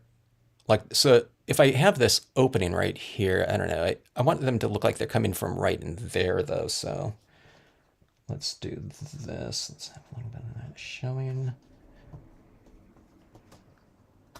Like that. See, it's right behind there like that. And then we'll add in some of those additional ones accordingly to that.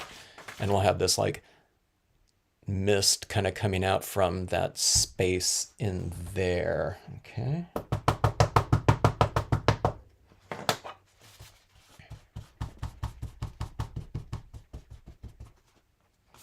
All right. Always having this cloud facing downward in this case because we'll have the light coming out from right in there. That one might be a good case for that, like those light beams too. I don't know. I'm trying to go for the, trying to amplify whatever drama as much as possible here.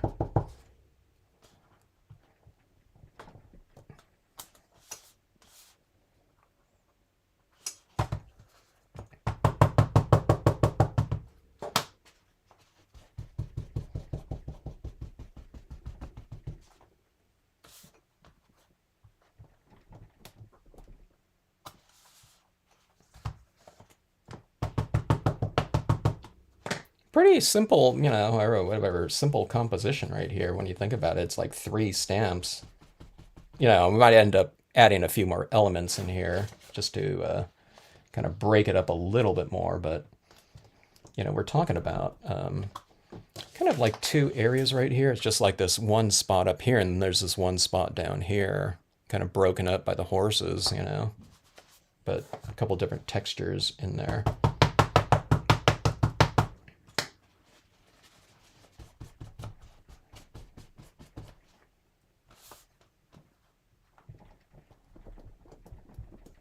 A lot of times the questions I get on these videos or something like that is, okay, well, what was that thing that he was using to wipe off that stamp? You know, it's like, if someone hasn't seen this before, they're not like a rubber stamp, or they might think it's like some kind of like specialty, you know, type of tool or something like that. It's the cloud, you know, diffuser or something like that.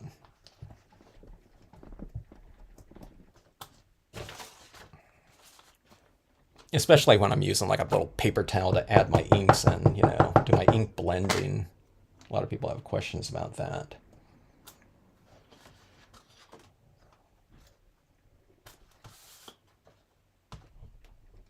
So I'm just kind of filling in a couple of these little spots around in there like that. All right, let's see if we can bring the drama to the piece here. We will use our cloud diffuser device here, on sale this week, this 1 week only. All right, let's go like that. Wipe it off a little bit, smooth it down. I don't know, might as well use it, you know, why not? We'll retain some of the lightness of some of these clouds, and, you know, we'll darken up some others. Okay, this is a little bit too juicy, so I'm going to be careful not to apply it too thickly or fast. Okay, see this right here, it's kind of good to kind of give this overall tone over the top of it, because it brings the viewer's attention down into this area, which is going to be happening anyway, but you're just kind of emphasizing the you know, your subject matter even more by bringing, you know, by closing off these areas like that, you know, and bringing that attention down into that space.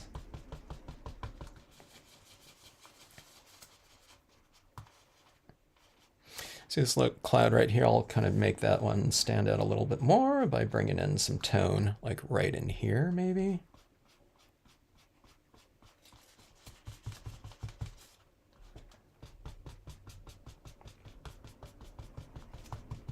And you can see areas on here. What I generally do is, like, you know, if I'm going to keep some cloud light, it's going to be this lighter area that just stamps out lighter, okay? But you can see these darker areas like this right here, which is this space right here. And that's an area, if you don't just know where to, you know, where you want to add it in, or it's confusing, you just darken in the darker areas, okay? And retain those lighter areas as is. So here's a little bit of a darker area right here. You can come in here a little bit like that. And see, I'm just doing it with like a 2% gray or something like that, you know.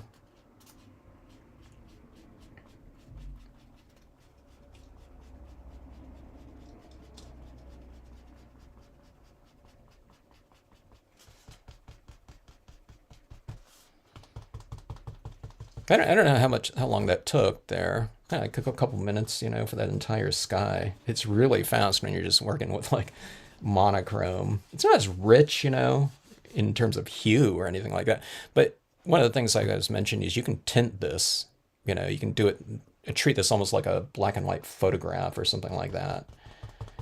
And then what you do is you go in here later on with some really light tones, and you can come in here and tint your piece, making it warm tone, cool tone, or whatever. We were always in the mountains of northern New Mexico. I got to get out to New Mexico sometime, Deanna. Yeah, when I was growing up, tent, sleeping bags, then motorhomes. Yeah, that's so great. We didn't do that at all. We didn't camp, but what we did was my family always went to the Sierras. Yeah, that was like our summer vacation spot. Eastern Sierras. So there's these areas on the eastern Sierras of California, like Mammoth Mountain, June Lake, that area up there. It's because we had some cousins, uncles and cousins would go. So there was like three families up there, and we'd do like trout fishing, primarily. I don't think we caught anything else. It was all like rainbow trout. Sometimes we'd catch like a golden or I think they called it a German brown or something like that. Or these other ones. I don't know what the difference was. Some brookie. They call it, I don't know. My dad called it a brookie. So he says right here, it's like this little swirling type of cloud scenario right here. But again, this is like a little bit of a portal. These like horses are running out of the portal, the light portal. Going into the light, or going out of the light, really. Like this. Now let's bring in some tone on this seaside cove right here. The easiest masking job in the world. Easiest stamp in the world to mask off. Like this. And we'll bring some of that tone going from the far points. The most distant point away from our light sources right here is going to be over here. So I just make that darker. But you can also just see it as like toning in your perimeter. But yeah, we would go to the Sierras and we would fish most of the time. But we started going to this one place, this place called Tioga Lake. It's really high in elevation. I don't know what it is, but it's like one of the back portals to Yosemite. But there was this lake up there, and I don't know. It didn't seem like anyone went up there because it's a little bit of a drive from everywhere. People that are staying in that eastern Sierra area. But man, we would just catch our limit every time. But the lake was at the base of this sloping hill, so there was these natural lakes up. If you hiked up this hill, it's really, you had to get acclimated to it because it's like super high in elevation. But we'd hike up there, and that was like my favorite thing. We'd just follow the stream usually and hike up these upper lakes. But I had the most fun doing hiking when we were there. Or I'd go, we'd hike around, I don't know, just different areas up there. I liked really going and, climbing on these boulders and things like that. So, yeah. When I was younger, I had to wait for my dad to finish fishing, and it's like, hey, Dad, can we go yet? On the hike, portion. So we'd hike up there in those elevations. That was really fun. All right, so here's that tone right there. We're darker out here, lighter in the middle. Let's do a little bit of extra striation. So I'm pinching this off like that. Okay, making it a more narrow type of applicator right here. I don't need to really probably mask that off, but try to come in here like this, okay? So I'm coming from outside to inside like this, and I'm doing it like in, I don't know, like several strokes. I'm not trying to get in one stroke. And I can have a little bit more control over it that way. And maybe it has a little bit more of a, gestural spirit to it like this too. See, I'm doing this type of thing. I'm kind of like pressing in an area, trying to make it a little bit narrower, but like something like that is that little streak right there. So now instead of this being this light area, which it is, we have kind of bisect that little light area in there. Yeah, let's see, it's coming across. And you can do it with a gray, Copic marker, Alcomark marker. If you're doing this on matte cardstock, do it with, colored pencils if you want to. But just keep it really light, and try to keep your hand kind of moving in the, the same direction like that.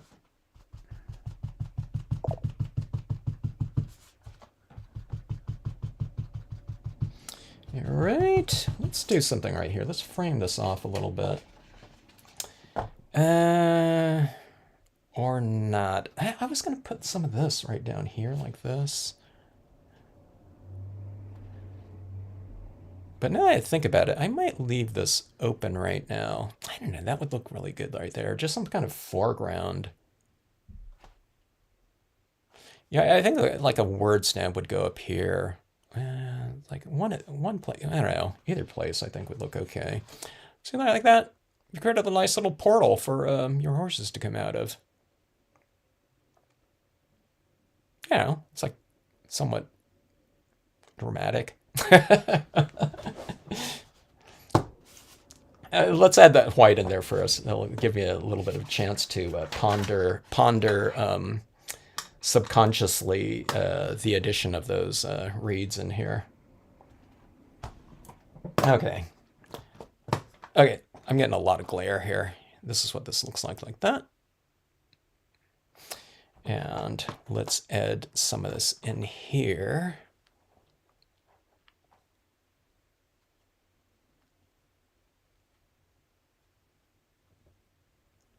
Glad you like it, Sharita. The cloud tunnel, yeah. It's fun doing these little cloud things like this, you know? I mean, it's like, I mean, they can have a really different look, you know, just depending on kind of what color scheme you do them on and what they're, you know, stamped in context with, you know. This one really features, you know, the clouds, where a lot, well, the ones that I'm doing today are, but sometimes it's just a little kind of narrow area in an area. You might just have a little bit of space. Let's say there's some trees here, there's a cabin right here, not with the horses, but, and you just want a little bit of, you know, extra textural kind of richness in an area, then you can use that cloud in there. But again, you know, just depending on where you're doing it, remember to just transition it and to wipe off a little bit of this area up top like that, and you'll get this really nice kind of thing in there, even if it's just like this little bit. Let's just say there was a little bit of space, but you just wanted this little texture running in the background of it. So you have these sharp, crisp horses, but then you get this really soft, billowy contrast in the background, you know. And that's really fun. I use these clouds too. Not like a portal like this, but I use it at the base of things like waterfalls and things like that to have that kind of churning water softness in waterfall scenes a lot of times. Okay, so you can put it in front of things. You can put these clouds in front of something. Like you can do it like this too. And let's say, you know, this area isn't all cloud up here, but you can have some clouds like this. And then you stamp like a mountain right in here, okay? So it's like the mountain's rising from above the cloud line. And then sometimes I put some lighter clouds in the back of a cloud. So you've sandwiched in like a mountain or something like that. Or you can put like trees in here, you know, where you have this cloud right here, but then you have trees coming up right here. So it's like this bank of fog, like thick fog going into something. So you can do things like that too. Okay, so you can really layer this in there. Hello, Jeanette, how are you? Thanks for checking it out. Mammoth Mountain hubby, when young, camped with parents and always had dinner with a sheep herder that lived out there. Wow, that's interesting. Sheep herder in Mammoth. Huh. Yeah, really interesting. We were going up into Mammoth in the early 70s, I think. And we did that for a few years. And then we didn't go for a while. But then I think I went again in my high school years with the folks again. And that's when I went really kind of far back up into those lakes above Tioga. Okay, so we're adding in some white pigment in here. Can you see that tone that's already kind of developing right here? It looks more silvery right in here now. Okay, so I want some of this light to kind of come out into this space. So I like it at the base of my objects, people, you know, animals, cabins, trees, or something like that. So I do it kind of like at the lower area like that. And sometimes I might have the light coming from above. Like maybe I would do it with this figure right here. I can't do it on the figure right here because I have to tone them in first. Because this is just like, the only thing that's defining this angel right here is this little line. And toning that line out, you know what I mean? To just be like an invisible line there. Where this is like their whole drapery, their robe, So I need to get that tone in there first so that when I add that in there, you'll be able to see some of this texture, okay? But these are solid, more silhouette objects, based objects. So adding this in like this, it shows. Let's see. It'll show more, the more that I add, but you can see I kind of added in, nice and whatever, methodically. I'm kind of adding it to the base of them, then I'll kind of go up if I want to. Like this, see that right there? Maybe this horse right here that I've wiped off some of that ink. Maybe that one's like more illuminated than the others. I'll come up with a little bit up top and see that. If you ever add too much, you just kind of, see where I've added in right there? It's like gone, it's like the most... Now, if I'm doing this on top of like a matte cardstock, maybe it sticks and dries more, okay, like faster. But if it's on a semi-gloss cardstock or like glossy especially, yeah, you got plenty of time to manipulate it.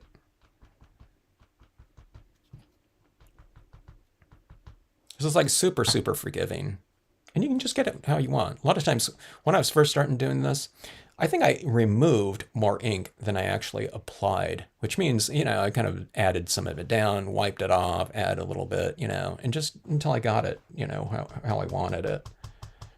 I think now I probably just, I don't know, when I think about it, I'm probably just do it a little bit more methodically. I edit slower, so I have to do... And then I'm looking at it from a distance and seeing how it affects the overall scheme of things.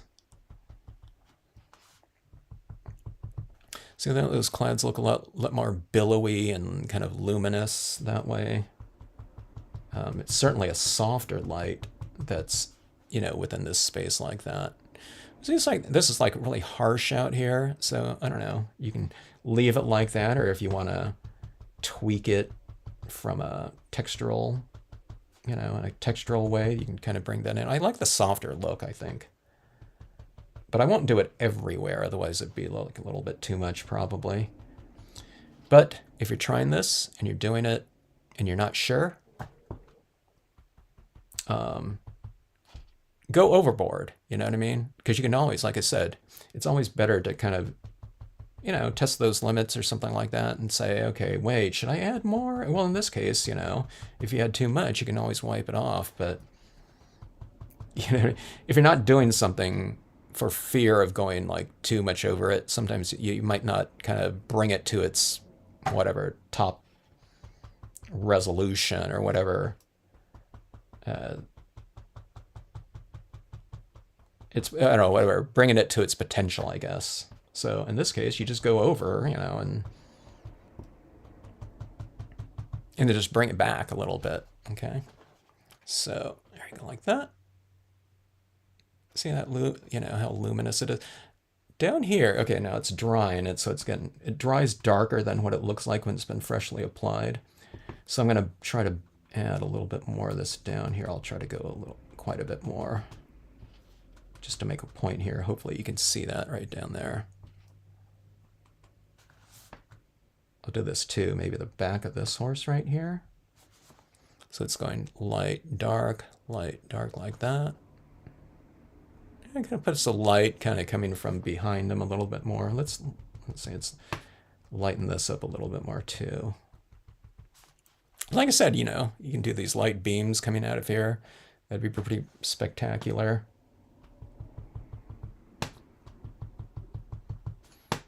I think, I don't know, I'll have to see if I have a good quote stamp for in here from the Scenic Sentiment sets. Like that. And I think, potentially some more foreground in here would be good. All right, I'm just going to do it. I think those reeds would be pretty good in that space. It's a little bit too rectangular for me. We have this big rectangle up here and then this other rectangle shape down here. So I'm going to break this up a little bit.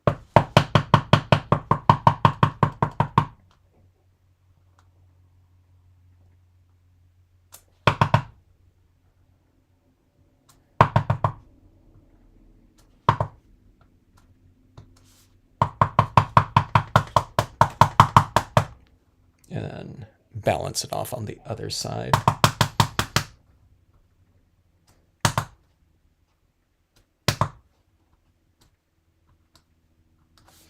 All right, so just kind of like right here and right here. Yeah, kind of bronze. Yeah, that's a little bit better. It's something to contrast against these horizontal striations in the water too, maybe, but it's just extra framing right here, like that. So totally different spirit if you did this like in like a light blue or something like that. You know, this looks a little bit more, there's more power and drama to this one. If you want it more tranquil, you know, or something like that, you can just do like a little bank of like some soft baby blue clouds right up here, you know, and you can have bring some blue tones down here into the water. Something like that would be cool. So that, yeah, you can do all these types of things that, you know, if we did some clouds down here, it's not so much of a portal, but I'm just saying, you know, in terms of like a composition like this, you know, a lot of different types of whatever emotional qualities you can bring into the piece, doing the exact same thing, but just changing your color scheme around. You know, you might be able to do some kind of warmer tone thing in here, oranges, pinks, yellows, or something like that. I don't think it would look, you know, with that type of like cloud kind of formation, it probably wouldn't look like a sunset type of thing, you know, like a regular one, but it could come up, you know, it might look like some sort of dramatic dusk or dawn scenario or something like that. But here's some different little portals right here. Textural, you know, kind of contrasting areas with hard, sharp objects. This one's like a really tiny one right here. Okay. Open sky right here for a quote or some birds or a moon or something like that. I should do something with this piece. I don't know what I would do, but it's like a tiny little area, and this is like really dark around here. There's a couple of little like dark areas right in here, but we can probably do something with this. Maybe I'll show you what I mean by here. Let's just do something on this one. I was talking about like adding some tone into these pieces. Okay, let's just tint this one really fast because it's like really fast to do. But sometimes when you're I think this has some pretty good richness in here in terms of textures and tones, but if you want to bring a little bit of color into it too, let's do it with blue. Or you can go with multiple tones too. Let's see. Let me see. This one's a little bit too dark. I like to do my toning with a light blue, okay? So distressing tumbled glass, or, you know, this one's a salvia blue, kind of a powder blue like that. And let's just bring in a little bit of tone into this, okay? So let's say, I don't know, can you see the difference between here and over here? There's a little bit of temperature. So what you do is you bring it into the darker areas, but you also bring it very lightly, even with this is a light blue here. I'll bring it into some of these white areas just a touch, but I'll try to retain some of that lighting in there too, okay?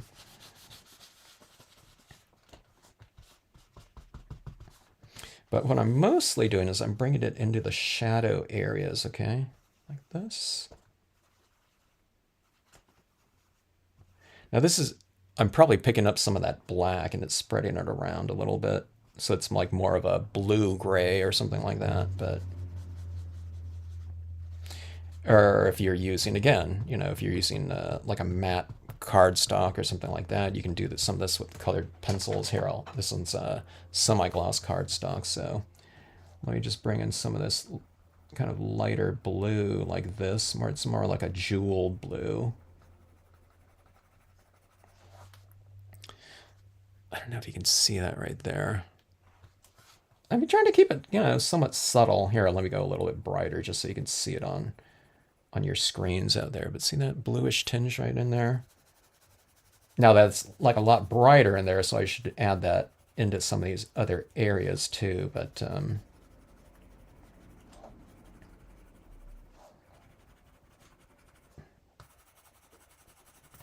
we'll just kind of oscillate. I'll use it here and there. But again, I'm trying to stay out of the lightest of areas. But do you see that tint on there? It's like this bluish, tint, and it looks good with, just about any kind of colors you use like this.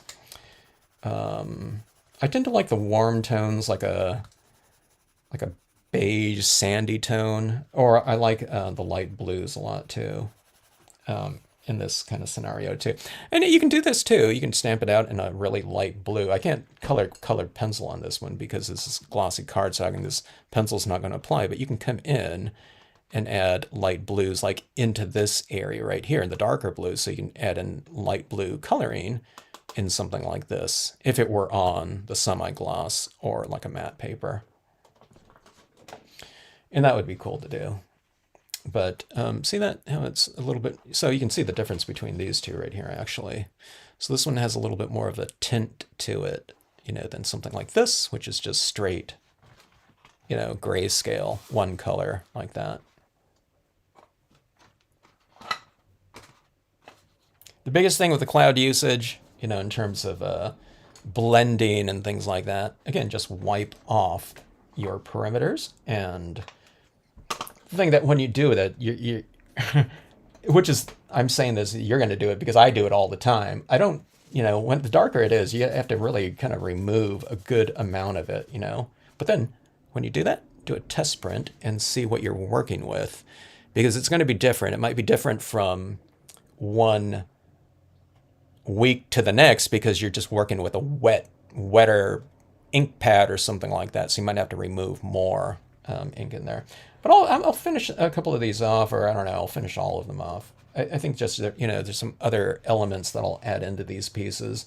This one right here, you can see it's on a semi-gloss cardstock, and it looks a little bit anemic here. It's because it dried, but if I hit it with a spray sealant or something like acrylic sealant, Krylon, whatever, it'll really increase the vibrancy of this, and it'll bring back some of the depth of color on here, okay?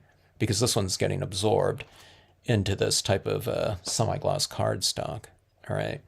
But I might add in like a couple other elements in there. I think like a quote stamp or something like this. I'll probably mat it off in gold or something like that, which I think might be kind of interesting. Camping with friends and family is so much fun, isn't it? It's getting out there, So sometimes we go out there. Like I started doing a little bit of backpacking, but I was telling my sister that does hiking, but she's never backpacked or camped. But when you're out in the outdoors, sometimes the best kind of time of day is at like dusk and dawn.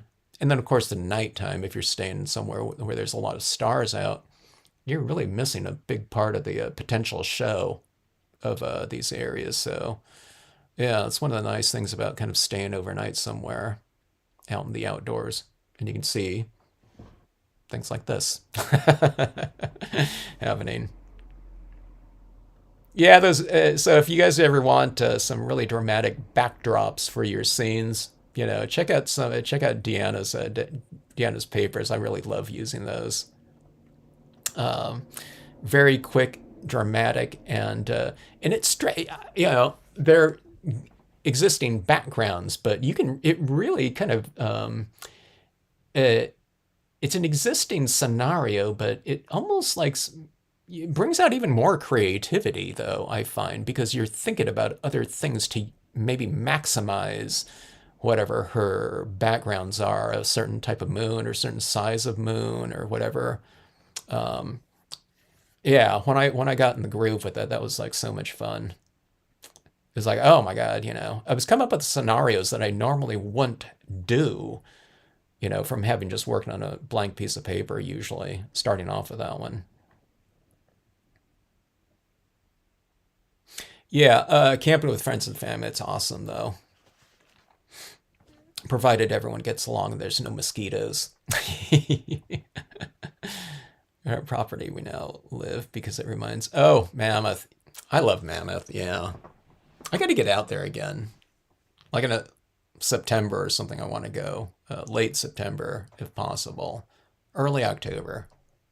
But yeah, I haven't been able to do that type of outdoor activity most of the time because of my son's been in school, so he's always in school, during those times. But I don't know. He's got his own thing going now. I might just have to head out on my own again.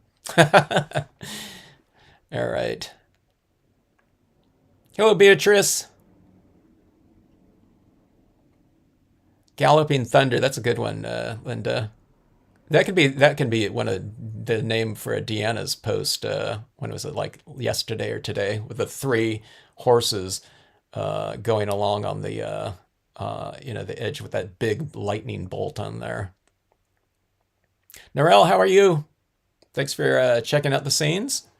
So this is like, we don't have a lot of I guess these are complete scenes here. They're really kind of basic. They're like 2 stamp type of things. Here's 3 stamps right here. But again, you can utilize these different types of concepts. Again, if you just joined in, I was talking about how you can utilize, these types of things in very small areas like this. So this type of thing right here with this little opening is what's going on right here, just in this really narrow strip like that. So little textural cloud, portals in your sky areas can really kind of add a nice little touch and provide some good contrast.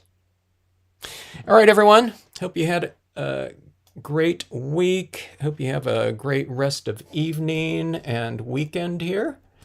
I might jump on at some point in time. If you subscribe to the channel and you hit the notifications button, when I come on, you'll be bothered by this notifications bell or whatever. I don't know how they notify when I come on live, but I might add a couple little elements into these pieces and, I don't know, kind of work out some final touches in here. I think some quote stamps, like in these 2 ones, maybe this one too, but they seem to invite, I don't know, some sort of extra element. I can finish off with this one too. All right.